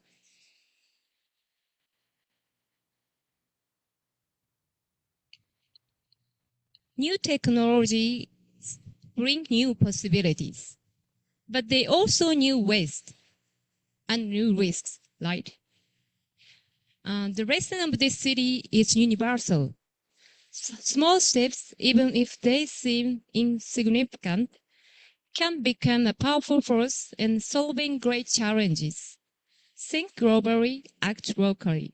Guided by the principle, we can gain many valuable insights from the city's examples as we tackle global environmental issues. The city I'm talking about is Kitakyushu City. It's my hometown. Thank you very much.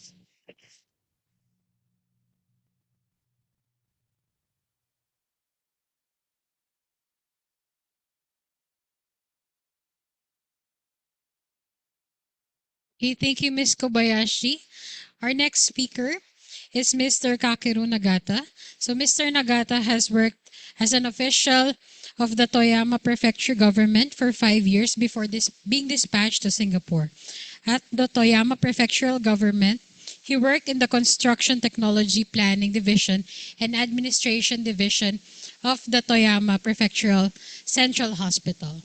A warm applause, please, to Mr. Nagata as he discusses Toyama Prefecture's Creating Sustainable and Attractive Rural Areas initiative.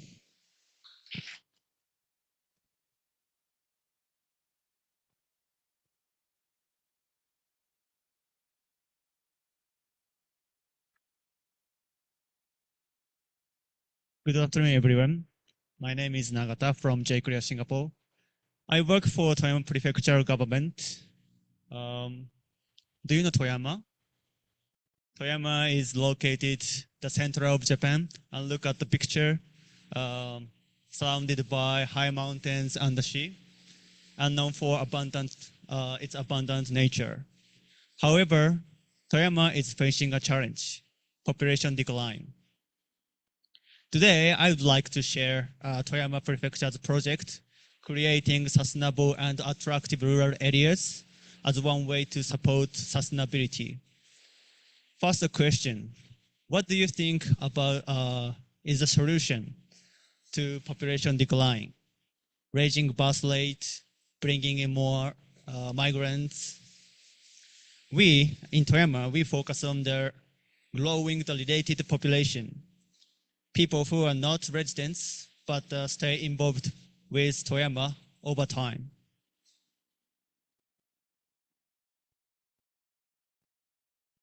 We aim for a well-being population of 10 million. Toyama residents plus related population. Our goal is to grow Toyama's social circle. We should not be bound by the idea of keeping 1 million people living only inside in Toyama. Instead, we aim for 10 million in the related population. So people who live in Toyama, work here, visit often, and born and raised here, anyone who feels attached to Toyama are part of Toyama. Based on this idea, today I will introduce a project that puts it into practice. Our project goal is create rural areas admired by the world. We define these as places with beautiful landscapes and local stories, culture, history, and customs, where people visit and experience the areas and feel its value deeply. And in addition, these are places where human and nature live in harmony, and where the appeal of the place grows as livelihoods and businesses that fit today's times appear. Our project is year-long side-by-side support model. We provide phase-appropriate ongoing support so that the organizations and their activities can stand on their own for groups aiming to build rural areas admired by the world. It is run by Toyama government and is open to communities and companies in Toyama. This project has two pillars. First is helping communities create a vision and a plan to achieve it. Second is supporting the creation of sustainable livelihoods and businesses that use local resources.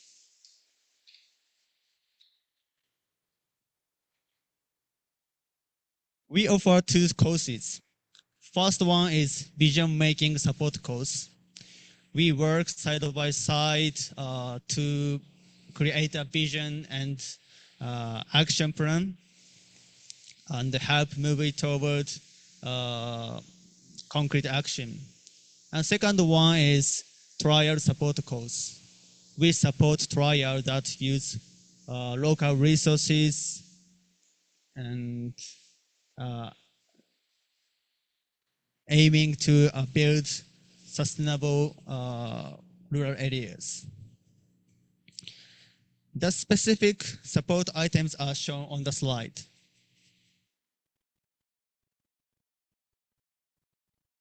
So I will introduce the concrete example from this project. This group is F35 Toyama no Men, an organization of farmers under 35. They chose the trial support course. Their vision is becoming a place where young farmers gather. We will increase the related population and help keep rural areas going. They carried out 4 actions: improved information tools, held social gatherings, ran a restaurant bus tour, started a vegetable subscription. As a result, participants began to post on social media by themselves, so the related population widened. And in addition, new members joined through these activities, and 2 people expressed interest in farming in Toyama. Our support is that we covered action costs and gave advice on information tools and started a vegetable subscription and help it with publicity. In conclusion, we aim to strengthen regional sustainability by growing the related population. One effort towards this goal is this project, creating sustainable and attractive rural areas. This project turns local resources into experiences, and so that more people involved with Toyama over time. Thank you.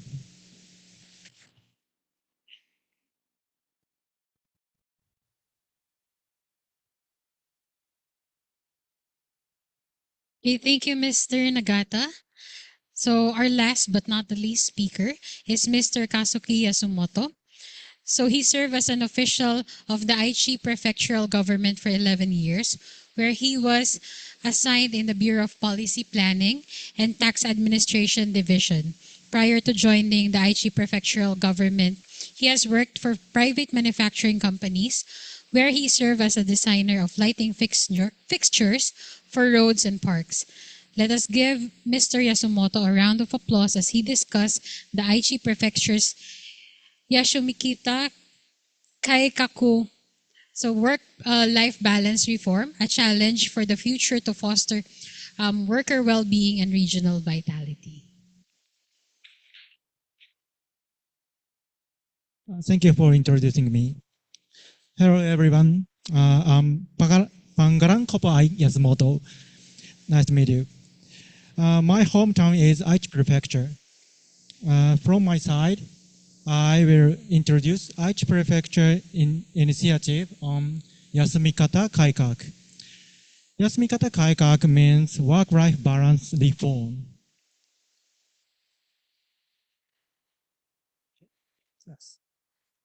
In Japan, most people traveling during certain times on the year, like summer vacation, New Year's, and Golden Week. Golden Week is a vacation for about 1 week in May. This makes these times very crowded. For example, look at the graph. In 2023, the busiest month for hotels was August. But in the quietest month, June, the number of guests was less than half of that. Hotel room usage was also highest in August, but it was 18 points lower in January. Also, about 40% of trips start on the weekend. We want to spread out people's vacations, so disperse vacations. This would make the number of tourists even throughout the year and help the tourism industry.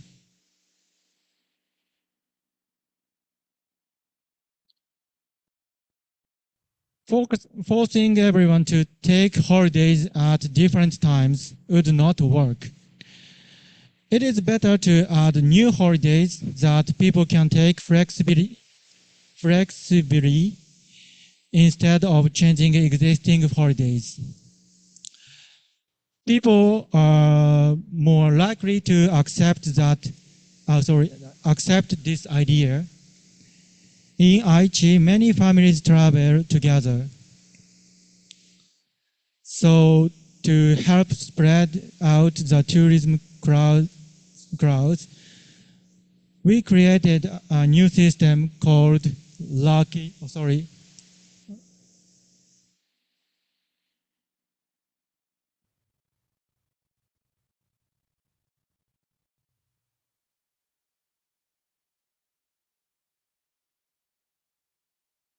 So to help spread out the tourist crowds, we created a new system called location. Location is a new word made from learning and vacation. It focuses on how families, it focuses on how families take vacations on weekdays and how families can take time off together.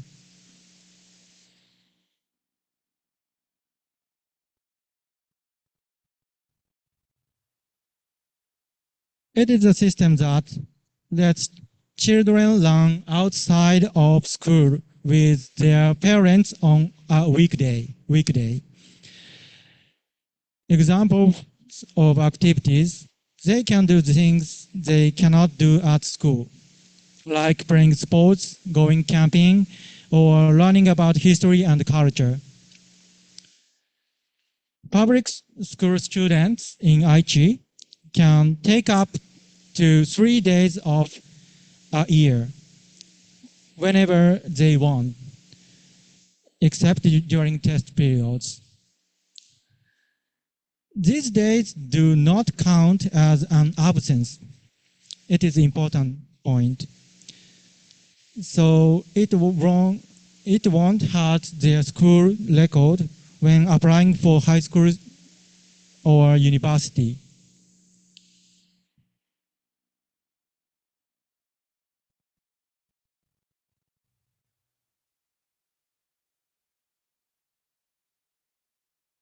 Aichi was the first in Japan to start vacation in September 2023. It is now very well known among parents. In 2024, 1 in 3 elementary school students and 1 in 4 junior and high school students used vacation. As of 2025, 8 local governments, including Aichi, have started a similar system. About feedback from the community, guardians, and the school officials is as described in the slides. There are both positive opinion and concerned opinion. It will likely take a long time for this system to produce significant results, recording the larger theme of tourism dispersal. Nevertheless, there is no doubt that accumulating this small effort is a necessary element to move even one step closer to achieving the SDGs. Thank you. Salamat.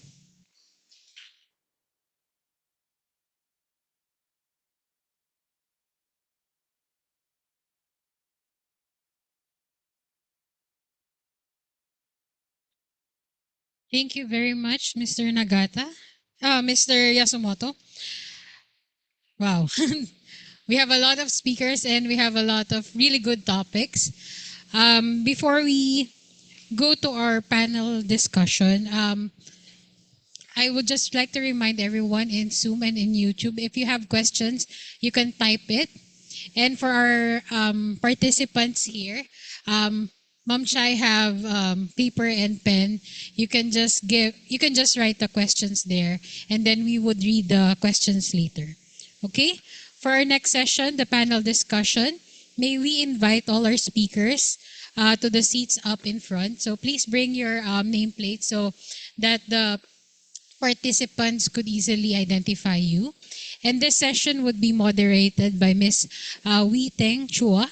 So Ms. Chua has been with J.CLAIR Singapore since 2004 with an academic background on political science, particularly in areas of nation-state building, ethnicity, and multiculturalism. She has provided critical support for J.CLAIR's research publications on the local government system in Southeast Asia and India. So warm applause for Ms. Wee Teng and all our panel speakers.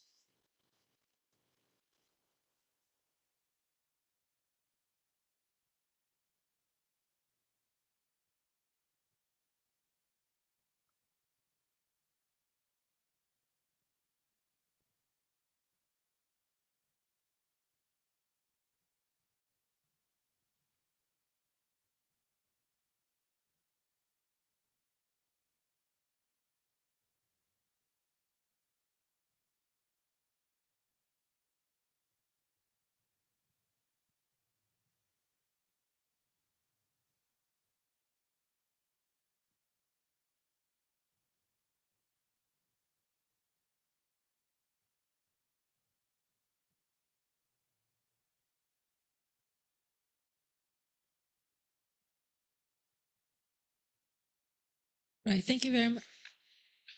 Right. Thank you very much, Jasna, for the introduction. Right. Today, so we have listened to our 7 wonderful speakers who have presented different case studies and practices about the different projects in their respective local regions. And I think we really have learned very much a lot from all the different case studies. Today, we will have Dr. Atienza do the synthesis for us at the end, so I will not do a summarization of what we have heard today. But I think broadly, we have heard 4 speakers introducing to us their respective local governments' efforts towards environmental conservation, ecological conservation, as well as waste management, developing renewable energy related local economies, right? And then after that, we have heard 3 speakers talking about the importance of promoting mental well-being of our residents, elderly care, and also managing tourism such that it benefits local economies and is benefiting the local situations. So I think we have a lot of questions, of course, but I would like to get the ball rolling by exercising my privilege as a moderator to ask the first question. Okay. After hearing all your presentations about the different projects, I'm very impressed I'm very impressed with all of them. But I have a lot of questions, of course, but the first one I would like to ask is that I expect that you would face a lot of problems and challenges along the way when you implement all your projects. So I would like to ask, what are the main challenges or the main problems that each local government has faced in your implementation? Would you like to go first, Ms. Najima?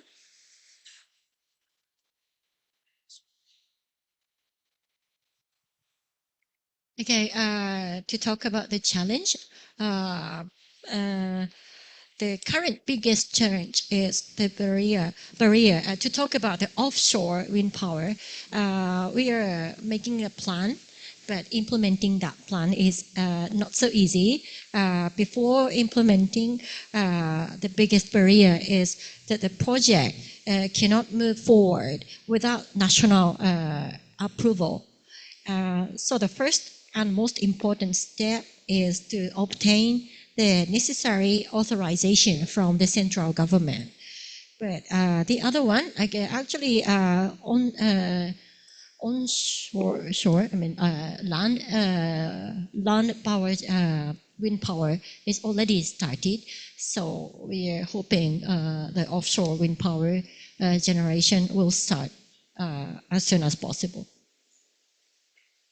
Thank you. Councillor Jess, would you like to respond? Okay, thank you. A current problem or before? What are some of the major problems that you have faced in the implementation? Well, one of the problems of the Sagapilog project was when creating the Las Piñas River Drive. By then, there were 5,000 informal settlers living on the side of the rivers. So, but we have a law that easement of the banks, 6 meters, there should be no people living beside the river. So when we created the roads to be the access points of the dredging machines, we had to relocate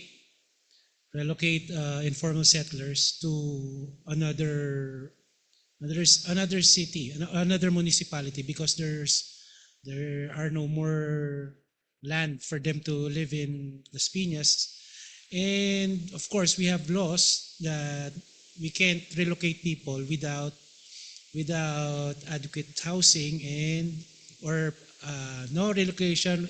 Lina law, we call it the Lina law. No relocation without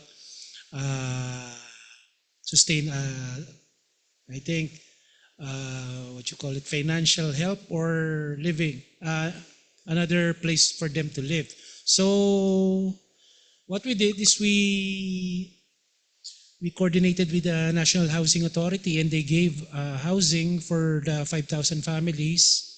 But still, some are very, uncooperative, because they say that the livelihood is still there. But we gave them, our senator gave additional 20,000 for them for at least seed money for them for businesses. So right now, one of the problem presently is flooding, because our subdivisions, our villages are very old. And one of the problems is drainage systems in different villages are getting clogged, and they are not getting to the rivers actually. And another one is projects near the mouth of the river have created huge silt deposits that, instead of the water freely flowing out, they're flowing back in. So the water is congested at the mouth of the river. So right now, because of the issues in our country right now, we can't do anything, because there's a funding problem.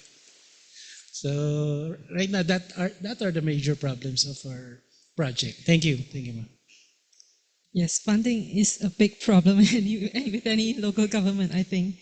So next, I would like to invite Ms. Ueno to give us your response.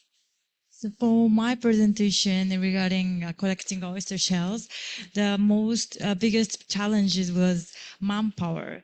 The residents are very motivated to collect oyster shells because they have a lot of problems, such as like fishery problems like that. So we wanted to collect as soon as possible, but because it's a rural area, and they also had another problem, that is population decreasing.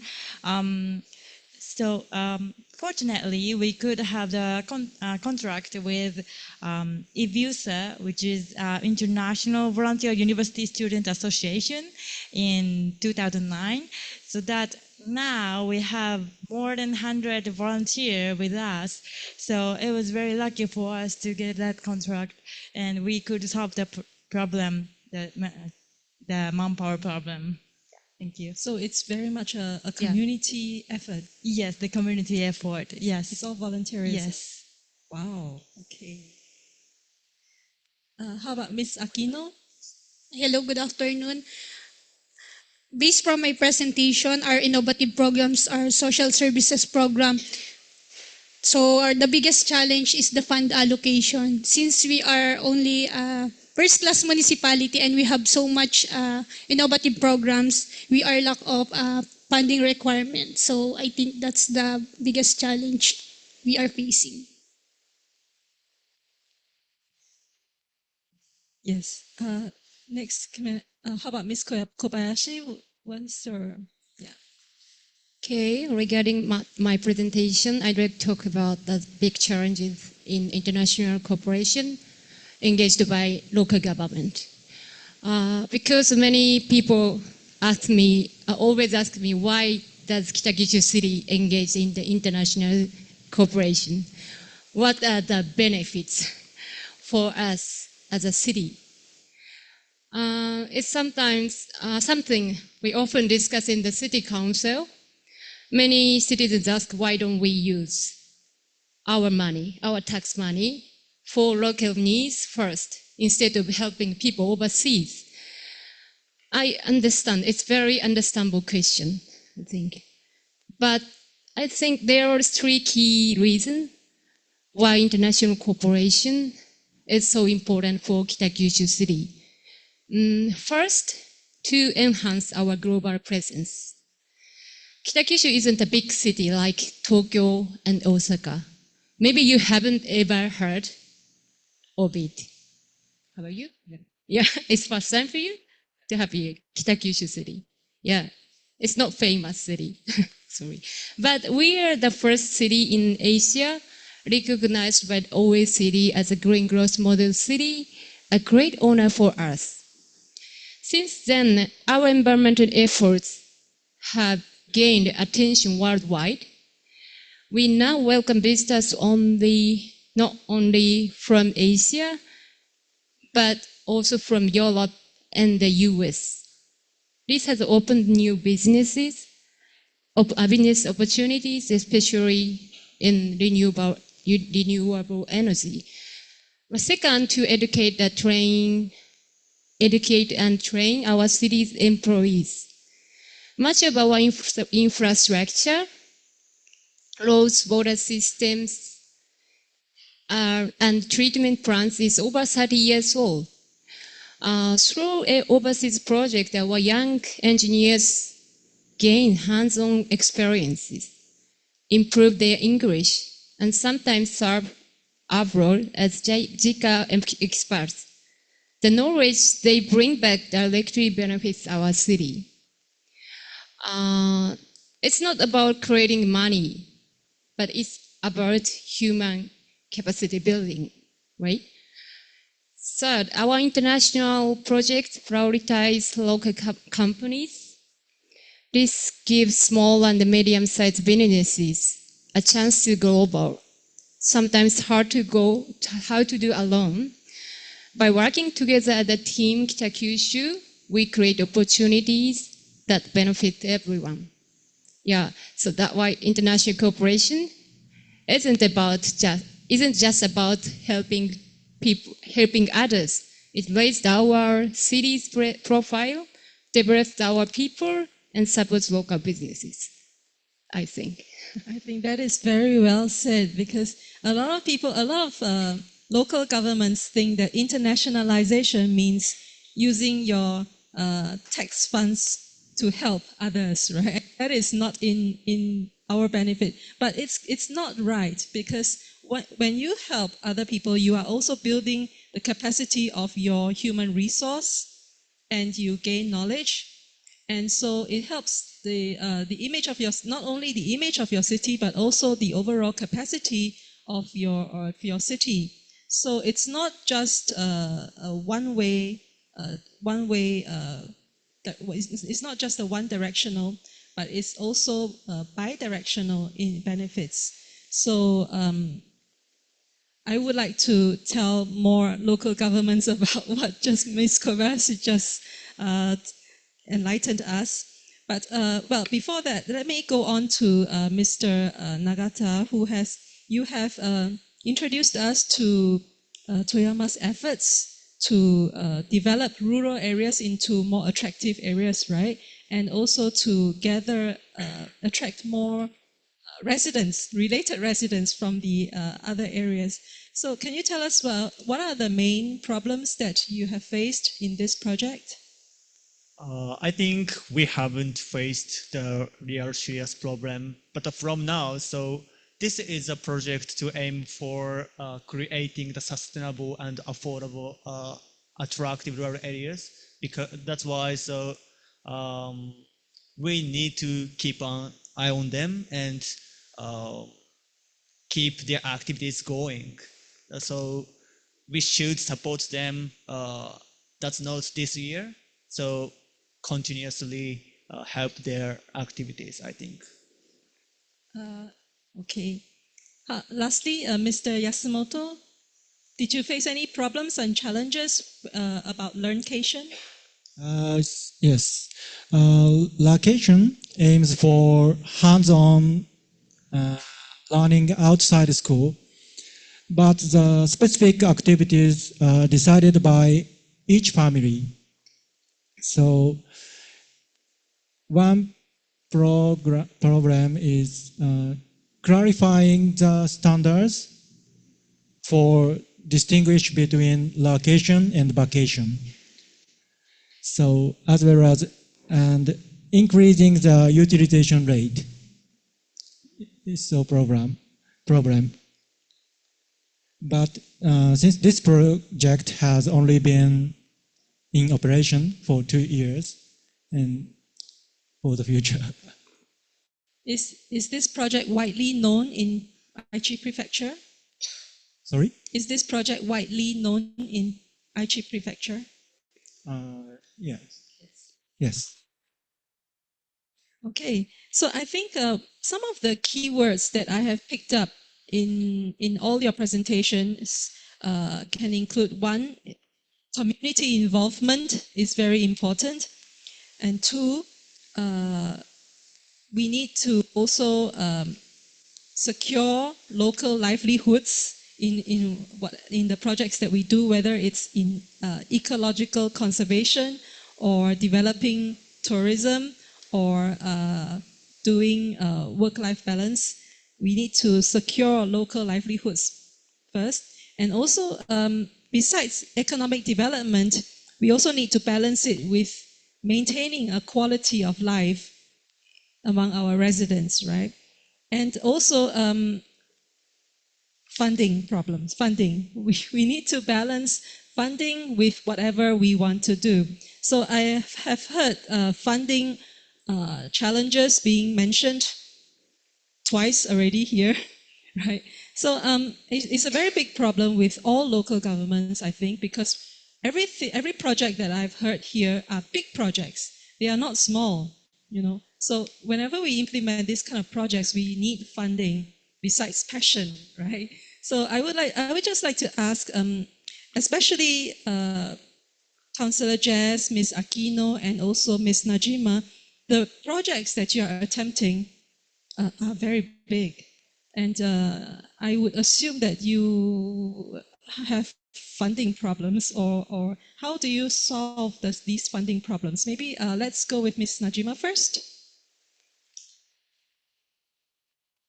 So it's true that offshore wind power requires large initial investment. Not only offshore power investment, when we set up the company, energy company with private sectors and local government, we require quite amount of money. But actually, as I told you, as I explained, there are so many factories manufacturing of the food stuff. And then with the declining population, the consumption of those food stuff, as well as local alcohol, actually each factory manager, owners are afraid of those like the economy getting smaller, so shrink of the economy and shrink of the town.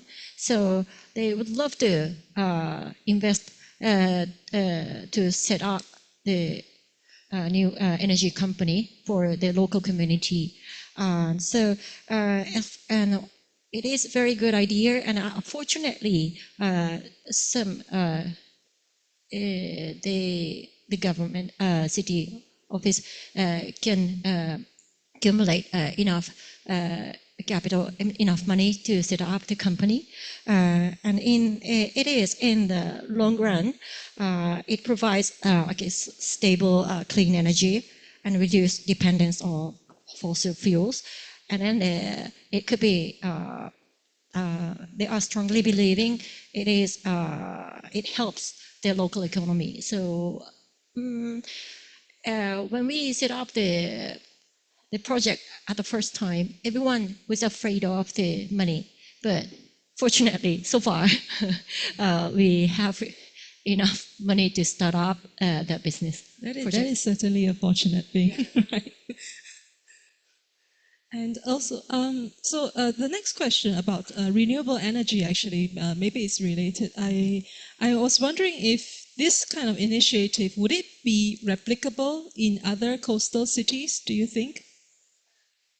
Actually, yes. To talk about offshore wind power, there are only a few, like 14, 15 parts of Japan. It is limited areas, but there are those places are good enough to like a strength of the wind to generate the power. So those project offshore wind power generation is already started in the northern part of Japan. We are in the south, but northern part of Japan, like Akita, and in the middle, like Chiba, near Tokyo, next to Tokyo, and also they talk about Kyushu, south of Japan. Nagasaki and maybe Kita-Kyushu, her hometown, is already started. So only limited area, but yeah, as you said, the location of our city is fortunately good place to start wind power generation. I see. Thank you very much. Moving on to the next environmentally conscious city, Kita-Kyushu City.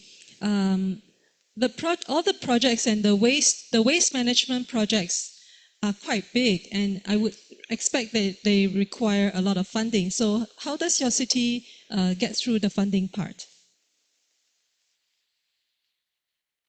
So in the case of Kita-Kyushu City, international cooperation projects are usually funded through organizations like JICA, or ODA on a project basis. Yeah.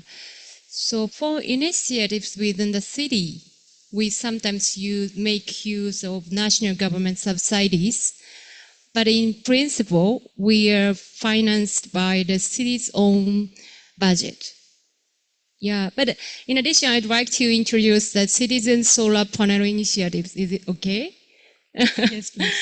The city has also created a system to generate funds specifically for environmental activities by residents or companies.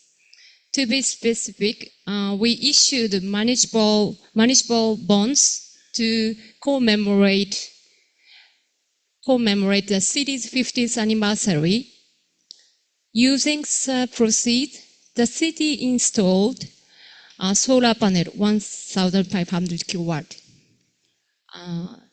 And the electricity generated is sold at fair price to companies within the Kita-Kyushu city. The revenue is then made available to residents. And the companies who wants to carry out environment protection project activities.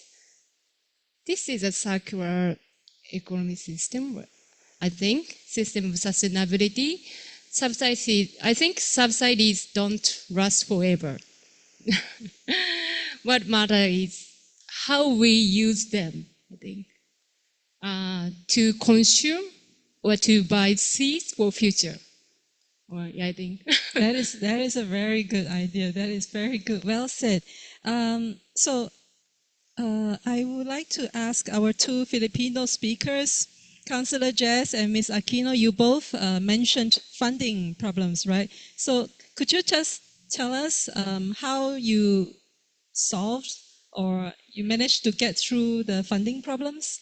Well, the Las Piñas Zapote River project, since it was conceived in 2002, the funding was, there was no problem with the funding. The Las Piñas River Drive was created, slope protection was done, dredging, all of the composting machines were bought, all weaving machines, all of it was budgeted. But the problem is moving forward, because right now, actually that Las Piñas River Drive is technically a flood control project. And right now in our country, there's a very big problem with the national government with regards to funding of flood control. And I think after the national government solved this, the maintenance of the project will be one of the problems that I assume we will be experiencing maybe next year, because you have to maintain the slopes of all those. That's like how many years? 19, no, since 2010, that's almost 15 years. So there, there will probably cracks in the slopes and the areas near rivers because it's always, when it comes contact with river, even the strongest concrete will have cracks. So you have to have maintenance of the project. That will be that I assume that will be the problem this succeeding years if they are not funded in the next coming years. Thank you. Thank you very much. Ms. Aquino? In our LGU, local government unit, to overcome the budget constraints like I presented before, all innovative programs was institutionalized through an ordinance so that annually the local government unit is mandated to obligate budget for it. And also in the presentation, I discussed the openness to partnership, which we have partnership in non-government organizations and civil society groups for the budget of our innovative programs. Thank you very much. Now, so someone mentioned municipal bonds just now. I think it was Ms. Kobayashi. Right? Your city issued municipal bonds. Now, that is one avenue to raise funds for your projects, but actually not every local government can issue municipal bonds. Especially if your local government is small, then it's quite impossible or very difficult, right? So besides municipal bonds, besides borrowing, I guess would it be possible to collaborate with the national government with regards to your projects? Does anybody have any comments on this? Would your national government help out in solving these kind of problems? For example, Councillor Jess mentioned flooding. Flooding doesn't affect only Las Piñas, right? It also affects other areas. So, is there any help from other areas or other local governments or from the national governments? No. Well, for the national government right now, it's very a hot topic right now. But before, projects can be requested from the national government through our congressmen or our senators. We could ask them, and the term is they could insert their their budgets in the like project from DPWH. Given hopefully the project will be used properly and funding will be monitored, or they would be used properly. And I think one of the problem right now is the issue on corruption, and I don't like to dwell on that more. But we could request if you're asking about the system of how we could ask the national government for help. That's one of our what you call it, ways of how we could ask the national government through request budget from different congressmen or senators. Thank you. Thank you. How about the Japanese government? Does the Japanese national government, does it give a helping hand in local projects?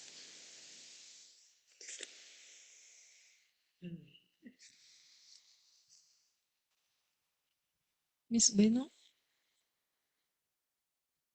Thank you. I'm not sure if this could be answered or not, but for my presentation, the oyster shells problem happens only here, only in Kyoto, And I have heard it happens also in Tokyo Bay. They also have the kind of similar problem, but it's very specific problem, and it's not like nationwide problem. In that case, it's very difficult to get the national government help for us. Instead of that, we need to solve that problem by local government instead of national government.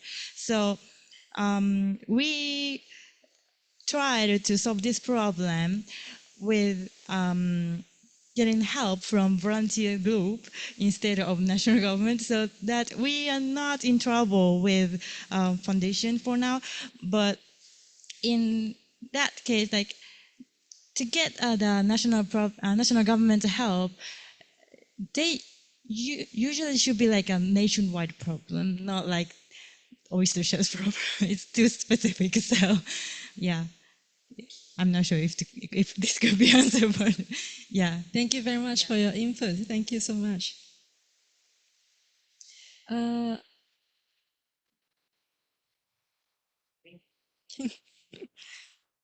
Right. So right now, since this is the this is an interaction between panelists, I was wondering if after hearing all the other panelists' presentations, do you have any specific comments for the other speakers regarding their subjects, or do you have any other questions for the other speakers?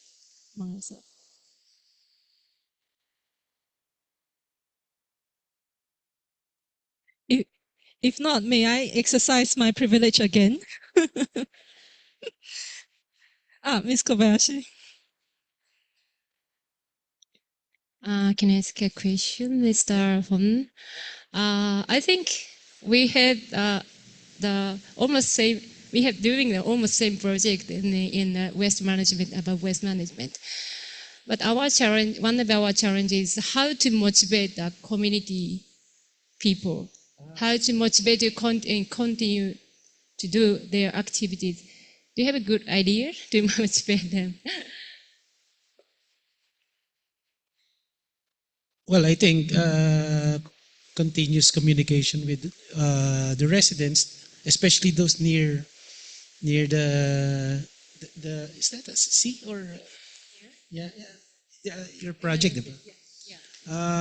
Because of course continuous communication with the stakeholders to know what are they gonna, what is the benefit of doing the project. And I believe if you have continuous communication with them and knowing what will be the benefit of the project, I think it's gonna succeed.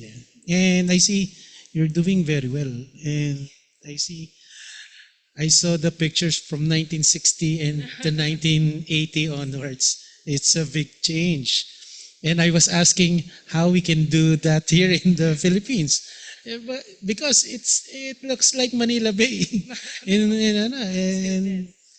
And I saw that you have 110 new species of animals that have been seen. And I hope you can teach us here in the Philippines how you did that, because it's a nice endeavor, and I think it's a good project. Then you're saying kanina na the exchange of ideas between countries is one of the benefits of international international cooperation, and I hope you can share with our national government how you did that. Thank you very much. Thank you for your comments and inputs. Now, maybe I can exercise my privilege as a moderator again to ask another question to most of our speakers. And as we know, AI technology, how to use AI in public administration is a very hot topic right now, right? So I was wondering if any of your local governments have considered utilizing digital tools or technology in your projects, for whether it's in ecological conservation or environmental conservation, or whether it's tackling aging society problems. Have you considered using technology in solving these kind of problems. Why don't we go with Mr. Nagata? In solving, you mentioned that because of an aging population, you are trying to increase friends and related population from the other areas as well, right? And you are also trying to develop rural areas into attractive tourism destinations, right? Has the government utilized any technology or digital tools to help you tackle this problem of aging society?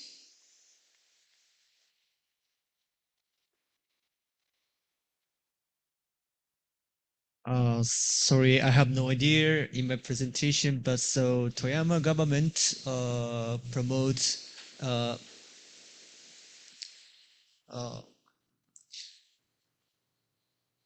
promoting yeah, introducing the digital tool, but so and firstly we need the human resources, how to use the digital tools. We don't know. So Toyama government sent the like a national government to learn how to use digital tool first. Yeah, that's all I know. Sorry. Okay. Now, with regards to the environment, area, for example, I would like to share with you that, for example, in terms of surveying water quality in Singapore, for example, Singapore uses a lot of sensors in the water to monitor water quality and also to monitor air quality. So in this sense, Singapore uses a lot of digital tools to help them monitor environment cleanliness and pollution control in pollution control. So is there any efforts or is there any measures in your local governments to use perhaps this kind of environmental sensors to help you in your work? Ms. Aquino and Councillor Jess, would you like to comment on this? Since Nagcarlan, Laguna is a small municipality, based from our existing plans, we have not yet planned to go to AI because of budget constraints. Okay, Councillor Jess? Well, when I became councillor in 2022, that was the first time that I created the information technology office in our city. So maybe right now we are not yet able to use AI, but in a different sense, we are trying to use a different technology for flood monitoring because I think one of our engineers did an experiment, created a system na they can view how high the river system in each part of the Las Piñas River in Zapote, but there it is still in the test phase. So hoping it will be working by maybe 2 years, 1 year or 2 years. Hopefully, if there is still the problem is funding again. Thank you. How about in waste management, Ms. Kobayashi? In waste management and also environment pollution control, is there any technology or digital tools used? Yeah, there are many digital technology, but I'm not sure it's AI. But as I mentioned before, we are planning to construct waste to energy incineration in Davao City. So maybe it will also installed the AI technology, I think, in the incineration facilities to segregate waste, the garbage. Yeah, maybe it take advantage. Yeah, Okay. take it. Thank you. Lastly, Mr. Yasumoto, I have not called upon you yet, but I know that. Last question. I know that Aichi Prefecture is quite enthusiastic about uh, advancing advancing technology and also startup enterprises in your prefecture. Could you tell us what kind of technology or digital tools that your prefecture is actively utilizing or promoting in, of course, in the public administration field? In IG. So in IG AI use so to analysis the activities pattern on tourism and um, chatbot. So I know that. Okay. Using chatbots and all chatbots, right? And also utilization of data analysis, right, in public administration, right? Okay. Thank you very much. I think time is up, so I will give the mic to the MC. Thank you. Okay, thank you, Miss Sweet Teng, and to our speakers. Please don't go yet. So, Miss Sweet Teng already did the moderation for part of the discussion, but we also have some questions that our audience here and online have sent to us. So we received several questions, and our first question is: can you flash the question?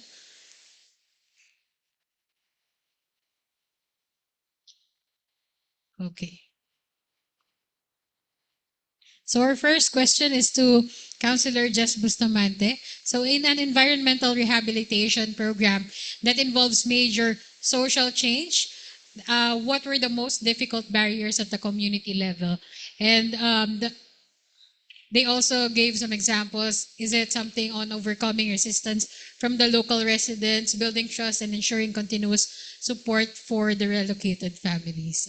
Councilor Jess.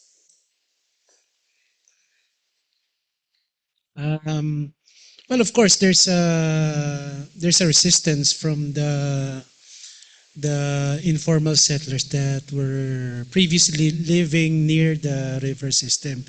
But uh, if we were going to go through with the project if more efficiently and effectively, we had to relocate them. But the relocated houses, they had houses talaga. They didn't need to build houses. The houses were made. There was seed money for them to start their own businesses, and right now they are living in Nai Cavite.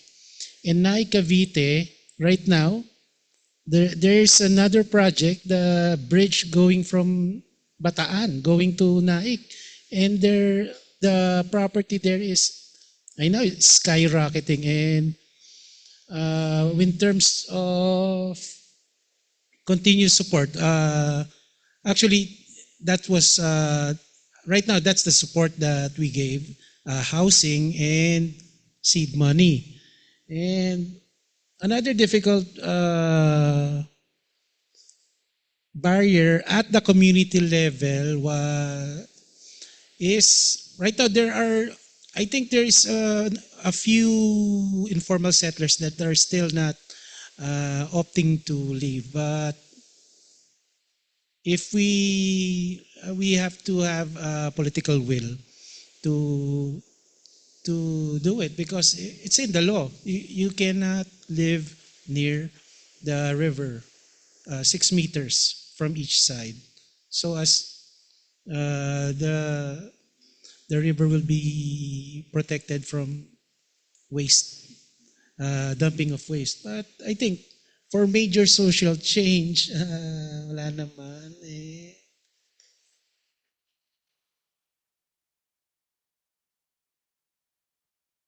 Yeah, that's it. Thank you. Thank you, ma'am. Okay, thank you for answering the question, Councilor Jess. So we have another question here. This is for Mr. Kakiru Nagata.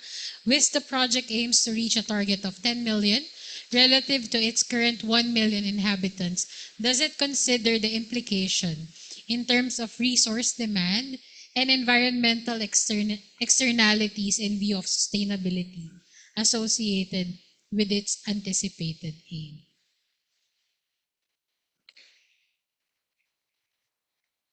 Sorry. What is meaning the resource demand and the environmental externalities in view of sustainability associated? So your aim is pretty high to have 10 million residents, and currently you only have 1 million. So in terms of resources, what do you think would be some sort of problems or demands?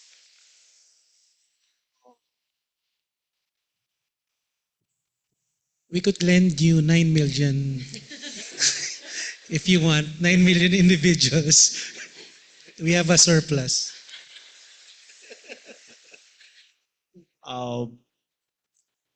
Yeah, I'm not sure what we need. So of course we need a lot of things like of course human, uh, like me. So we, we expand the related population now, right now, and so like this project, introduced the creating the sustainable and attractive rural areas. We conduct some activities so to expand our the residents related population. Uh, so firstly, so we need the place where many people interact with for Toyama Prefecture. So our government try to create the opportunity like social gatherings and activities to promote it. Yeah, that's all. Thank you very much. No, but it's a very long journey and probably a lot of considerations, no, in achieving the goal of 10 million inhabitants. Okay. Thank you very much. For the next question we have, okay. So again, it's from Mr. Nagata. Should the Toyama project reach its goal, are you looking into developing another project for the prefecture? So after you reach the goal of 10 million, what would be the next, if there is any?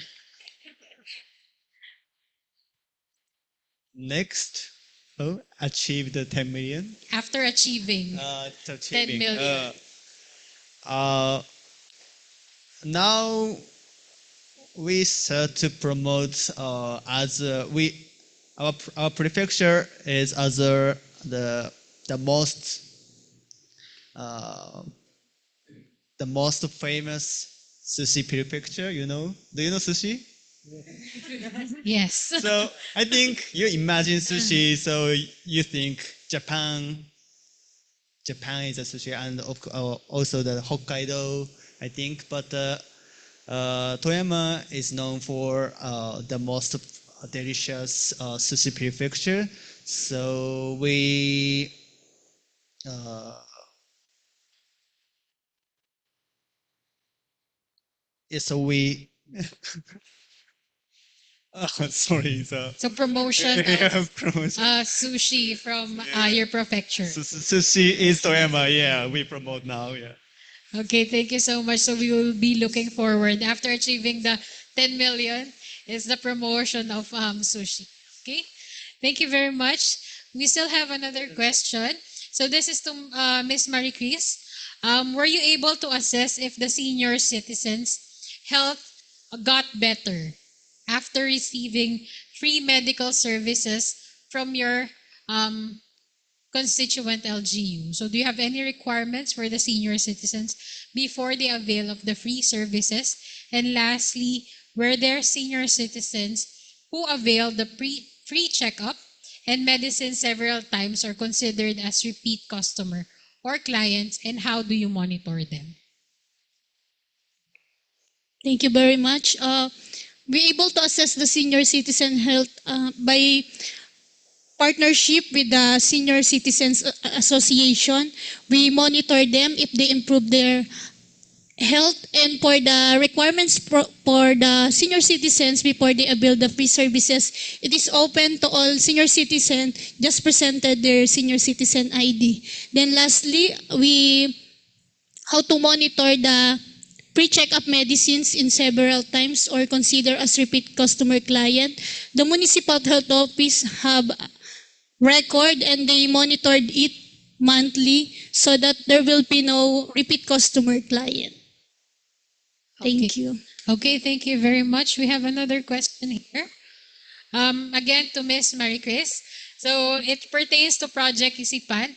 And the question is, Project Isipan seems to be a very good and interesting program. What are your reasons for developing this program, and how does your LGU promote it? Actually, the Project Isipan was conceptualized by our new municipal health officer.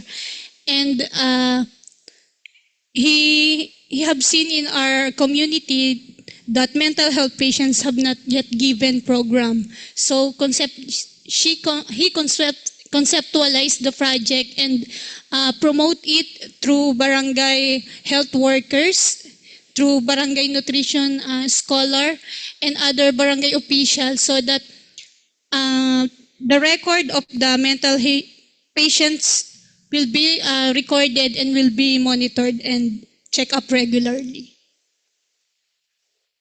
Okay, thank you very much. I think we have one more question, and this question is a general question which any one of you can answer. So the question is, do you think the presented localized sustainable development, so those that you presented, would be able to implement in other provinces or cities? And what are your advice for good results?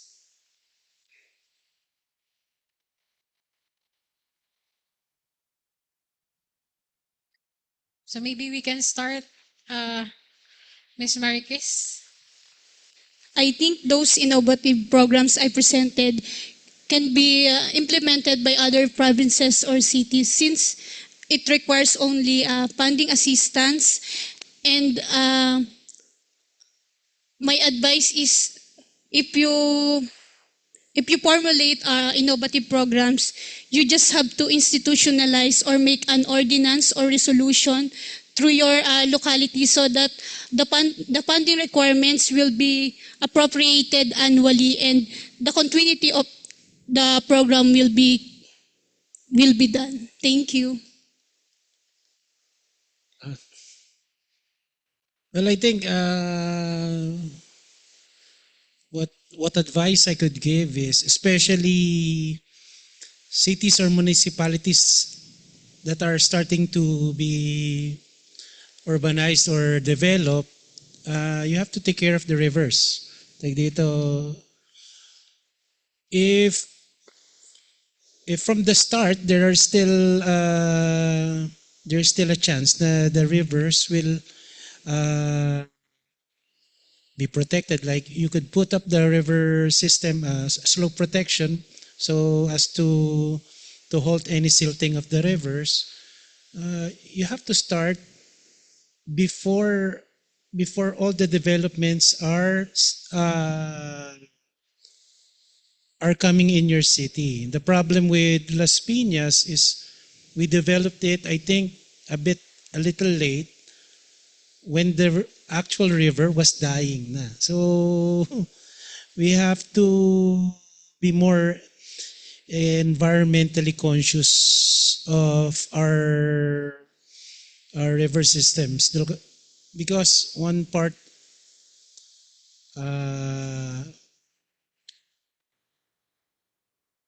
especially what our country is experiencing right now, flooding and all of that.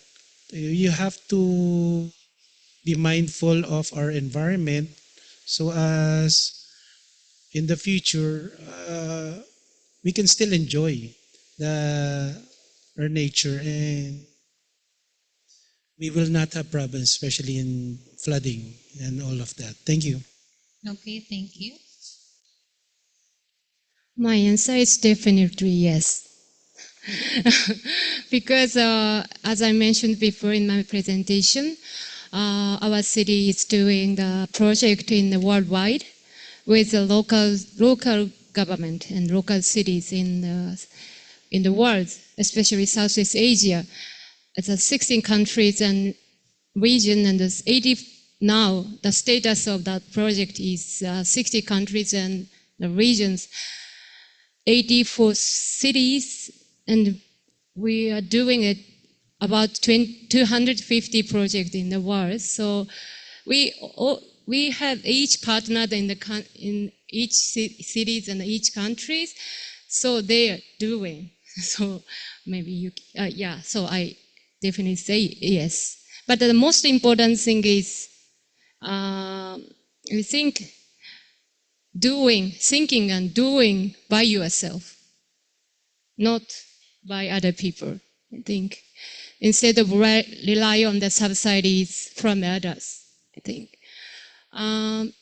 because we are very very proud of working with other countries, people and local community in the other countries, but we are not we don't want to be a supporter.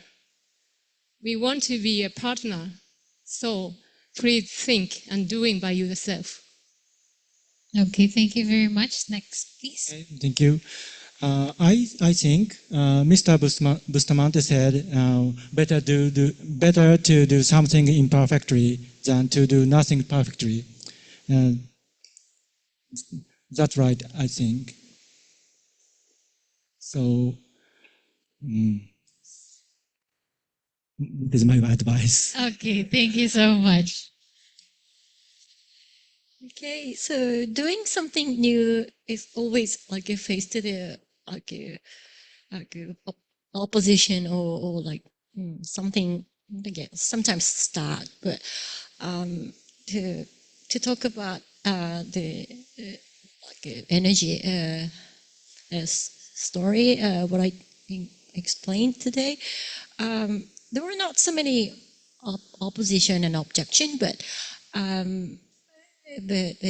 as you know, our city is only 26,000, so very small city. So financial limitation exists. So financially, like anything, like any project, whether or not it is sustainable or good for the local people, we need to talk a lot about that topic with the citizens, and then when the government and the local people and the public sectors are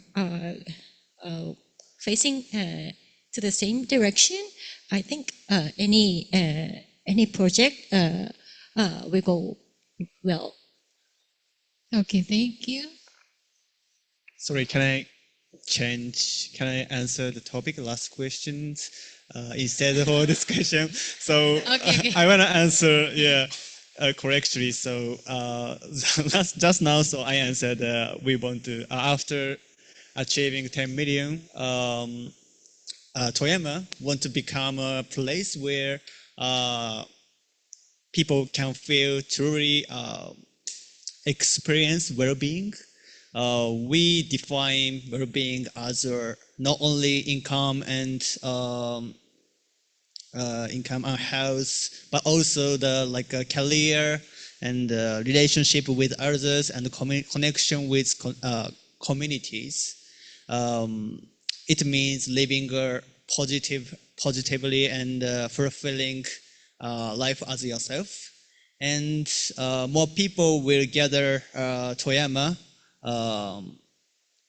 As a result, new and exciting thing will happen to will start to happen, and this will energize not only the economy but also people and local communities, helping Toyama grow, I think. Okay, thank you so much. Yes. For this question, my answer is yes and no. And then for the reason why no, the oyster shells problem is too specific, and it's like very limited problem. So it's really difficult to implement in other cities or provinces. But for the reason why, yes, the system, like making contract between local government and volunteer teams, could be useful for another problem as well. So my answer is yes and no. Okay, thank you so much. I think that's our last questions. So again, thank you so much. Now we would proceed to the next part of the program, which is the synthesis. So before we do the synthesis, again, let's give a round of applause to our speakers. You may go back to your seats.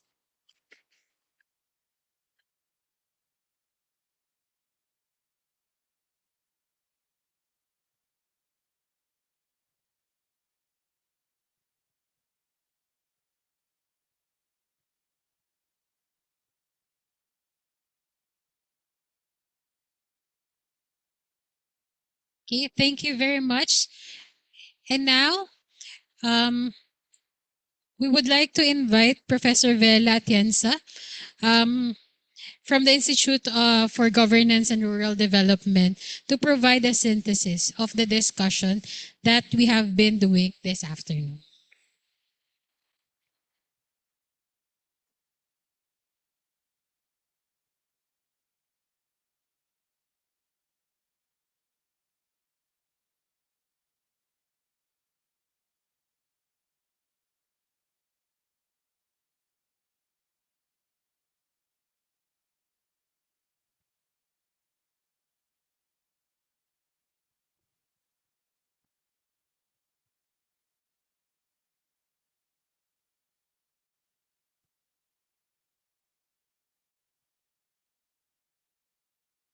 Good afternoon.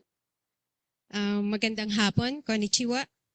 Um, First of all, I would like to extend our appreciation to J.CLAIR Singapore for this continued collaboration since the past years.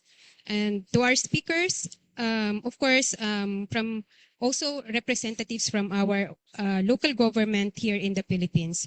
So thank you very much for being here. Your presentation are very informative and truly inspiring.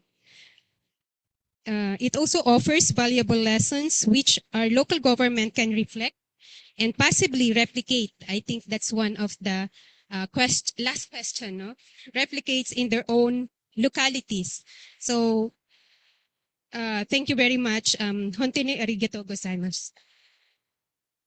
So for synthesis, this seminar, Localizing Sustainability, Reflections and Practices from Japan and the Philippines, indeed provided valuable insights on how local governments translate and apply global sustainability goals, such as the UN Sustainability Development Goals, the SDGs, into a local context.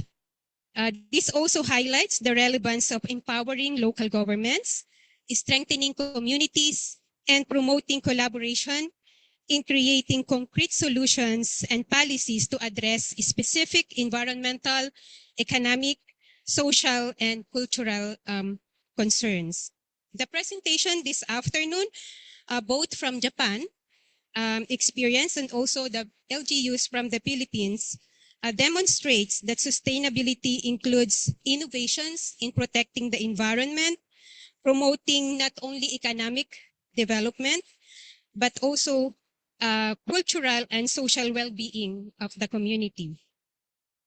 The Las Piñas Zapote River Rehabilitation Program through effective waste management and promoting the circular economy, the Kita Kyushu transformation from a polluted industrial city to a model of eco industrial sustainability through effective waste management, water treatment, and environmental education. The Kyoto Prefecture Recycling Program to combat the marine eutrophication and preserving natural marine environment illustrate the relevance of environmental sustainability programs and policies.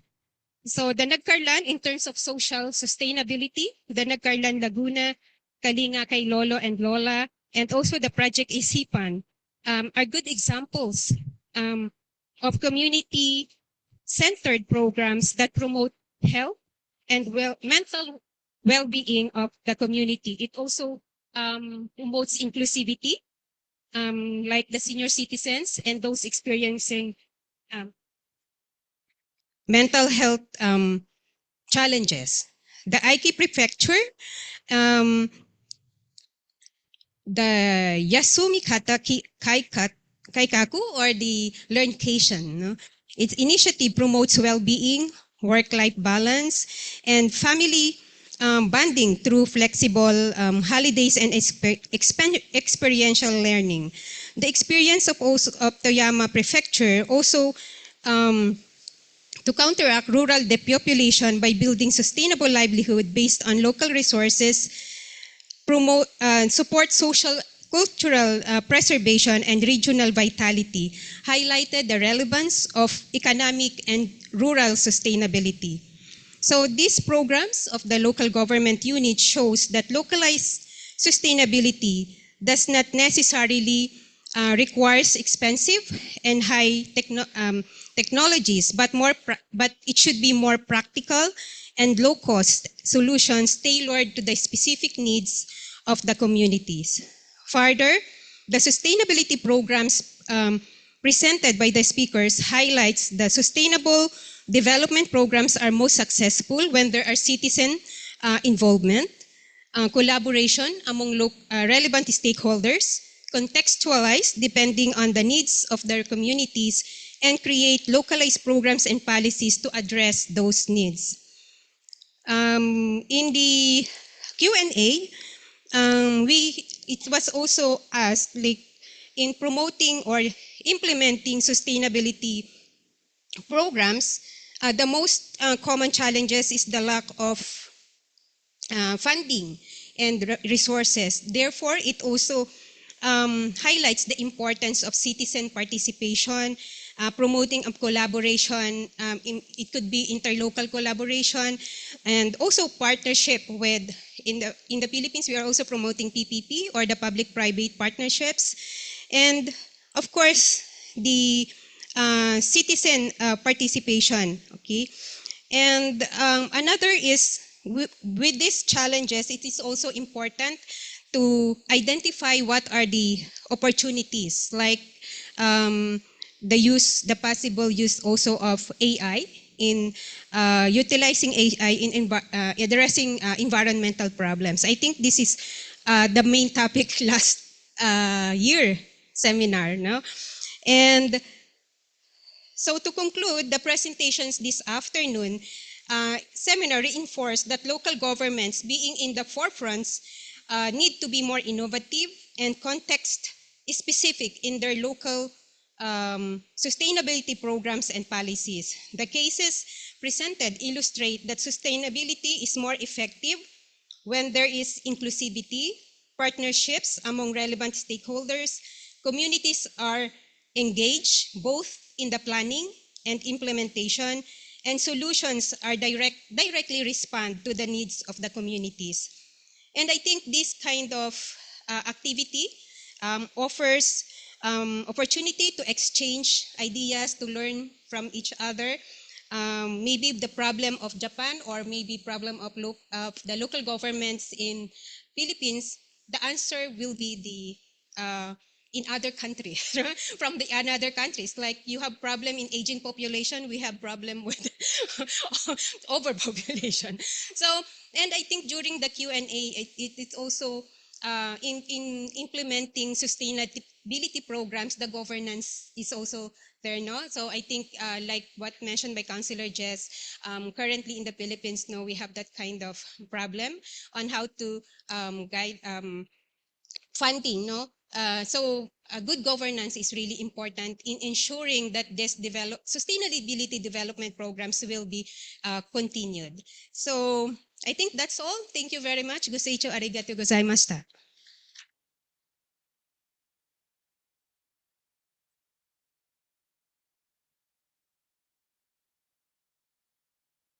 Thank you very much, Professor Atienza. Now we're towards the end of our program, but before that, we would like to award the certificates. So please, may I invite here in front Professor Rhea Gumasing and Assistant Professor Maya Grace Ame to join us on stage. Dito na lang. Dito na lang sa baba. Apo. So, may we also call on all of our distinguished speakers, moderators, and discussants here in front. So, may I read the citation? So, the UPLB-CPAf Certificate of Appreciation is awarded to Ms. Mihoko Najima, Ms. Naoko Kobayashi, Mr. Kakeru Nagata, Ms. Irina Ueno, Mr. Kazuki Yashimoto, Ms. Maricris Aquino, Honorable John Jess Bustamante, Ms. Wee Teng Chua, and Dr. Vela Atienza for being the resource persons, moderator, discussant during the knowledge event titled Localizing Sustainability, Reflections and Practices from Japan and the Philippines, held on 8 October 2025. So the event was organized by the UPLB College of Public Affairs and Development, signed Dr. Eileen V. Lapitan, the Dean of UPLB-CPAf.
May we also call on Mr. Fujisawa for the photos? Sige, Ma'am Rhea. Miko?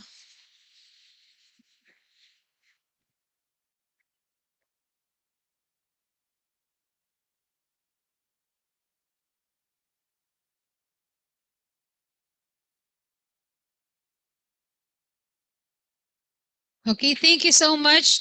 So to officially close our event, let us all welcome Assistant Professor Mayo Grace Amit, Director of the Institute for Governance and Rural Development.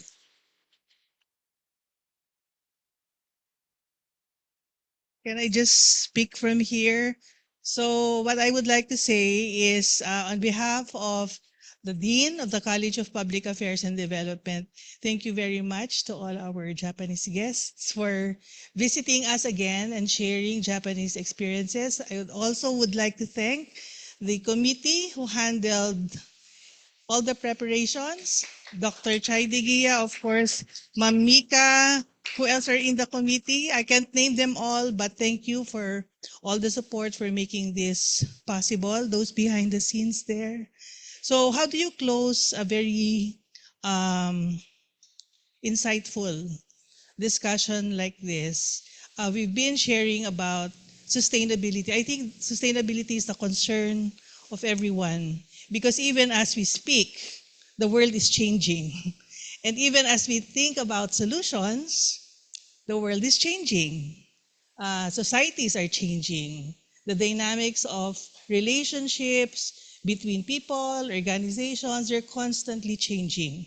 And I think there will forever be no best solution for anything, but we can always find what works well for every place, community, especially in the context where you want to create solutions and make things better, not only for people, they say people, planet, profit, but probably not profit, progress. At the end of the day, what we would want is a community, local communities that thrives even amidst the challenges that they are confronted with. And we have been discussing much about problems. And we can see that the problems are very different. There will be problems that would carry a lot of competition over resources, but there will be places like where the learn activity, what's that new term? Learncation. I like that concept. 3 hours not counted against your leave. So 3 days, okay? So things like this, they surface because they are found to be very useful and relevant where they thrive, where they come out. And learning about these things opens up new ideas and opportunities in areas where they could be relevant to. And this is in this kind of sharing that we get these opportunities to move things forward differently where we are. And so I hope this event that J.CLAIR has started since 2017, I heard 3 times you have been here already. We can continue on with this. But I also hope that in between October of last year and October now, these conversations can continue. I was speaking over lunch with Ma'am Hui, and we were talking about probably how can we mount something about like, if we have conferences that cater to academics, probably there should be conferences or forums such as this, which can be learning opportunities for practitioners. We are creating communities of practice for LGUs, local government units, but there could be space too for other contributors in the development work where this can invite people who are like-minded to work together in ways that they speak the same. And all these commonalities in these spaces probably can come together in occasions like this to make society better. So I guess I'd leave it at that. So see you all again in October. And probably, J.CLAIR, we'll see you in Cebu, ICGD 5 in 2017. So that's it. Thank you very much. 2027, I'm sorry. 2027. Okay, that's the hours catching up on me. Anyway, thank you very much to everybody for this very important and meaningful event. Thank you, Ma'am Mayo. So before we end, again, thank you for everyone who joined us here, but also those who joined us in our Zoom and also in our YouTube Live. So maybe we invite everyone to scan this code for our seminar's evaluation and to be able to get your certificate of attendance. So our technical team will also put it in the chat box in the link for the form or the code. Again, thank you all for participation and valuable contributions today. We look forward to seeing you at our future events. Again, we give thanks to the whole organizing team and the assistance from the Dean's Office, the IGRD Office, the KM Office, and our admin support team for all the efforts that we make in this activity together. So again, have a great day.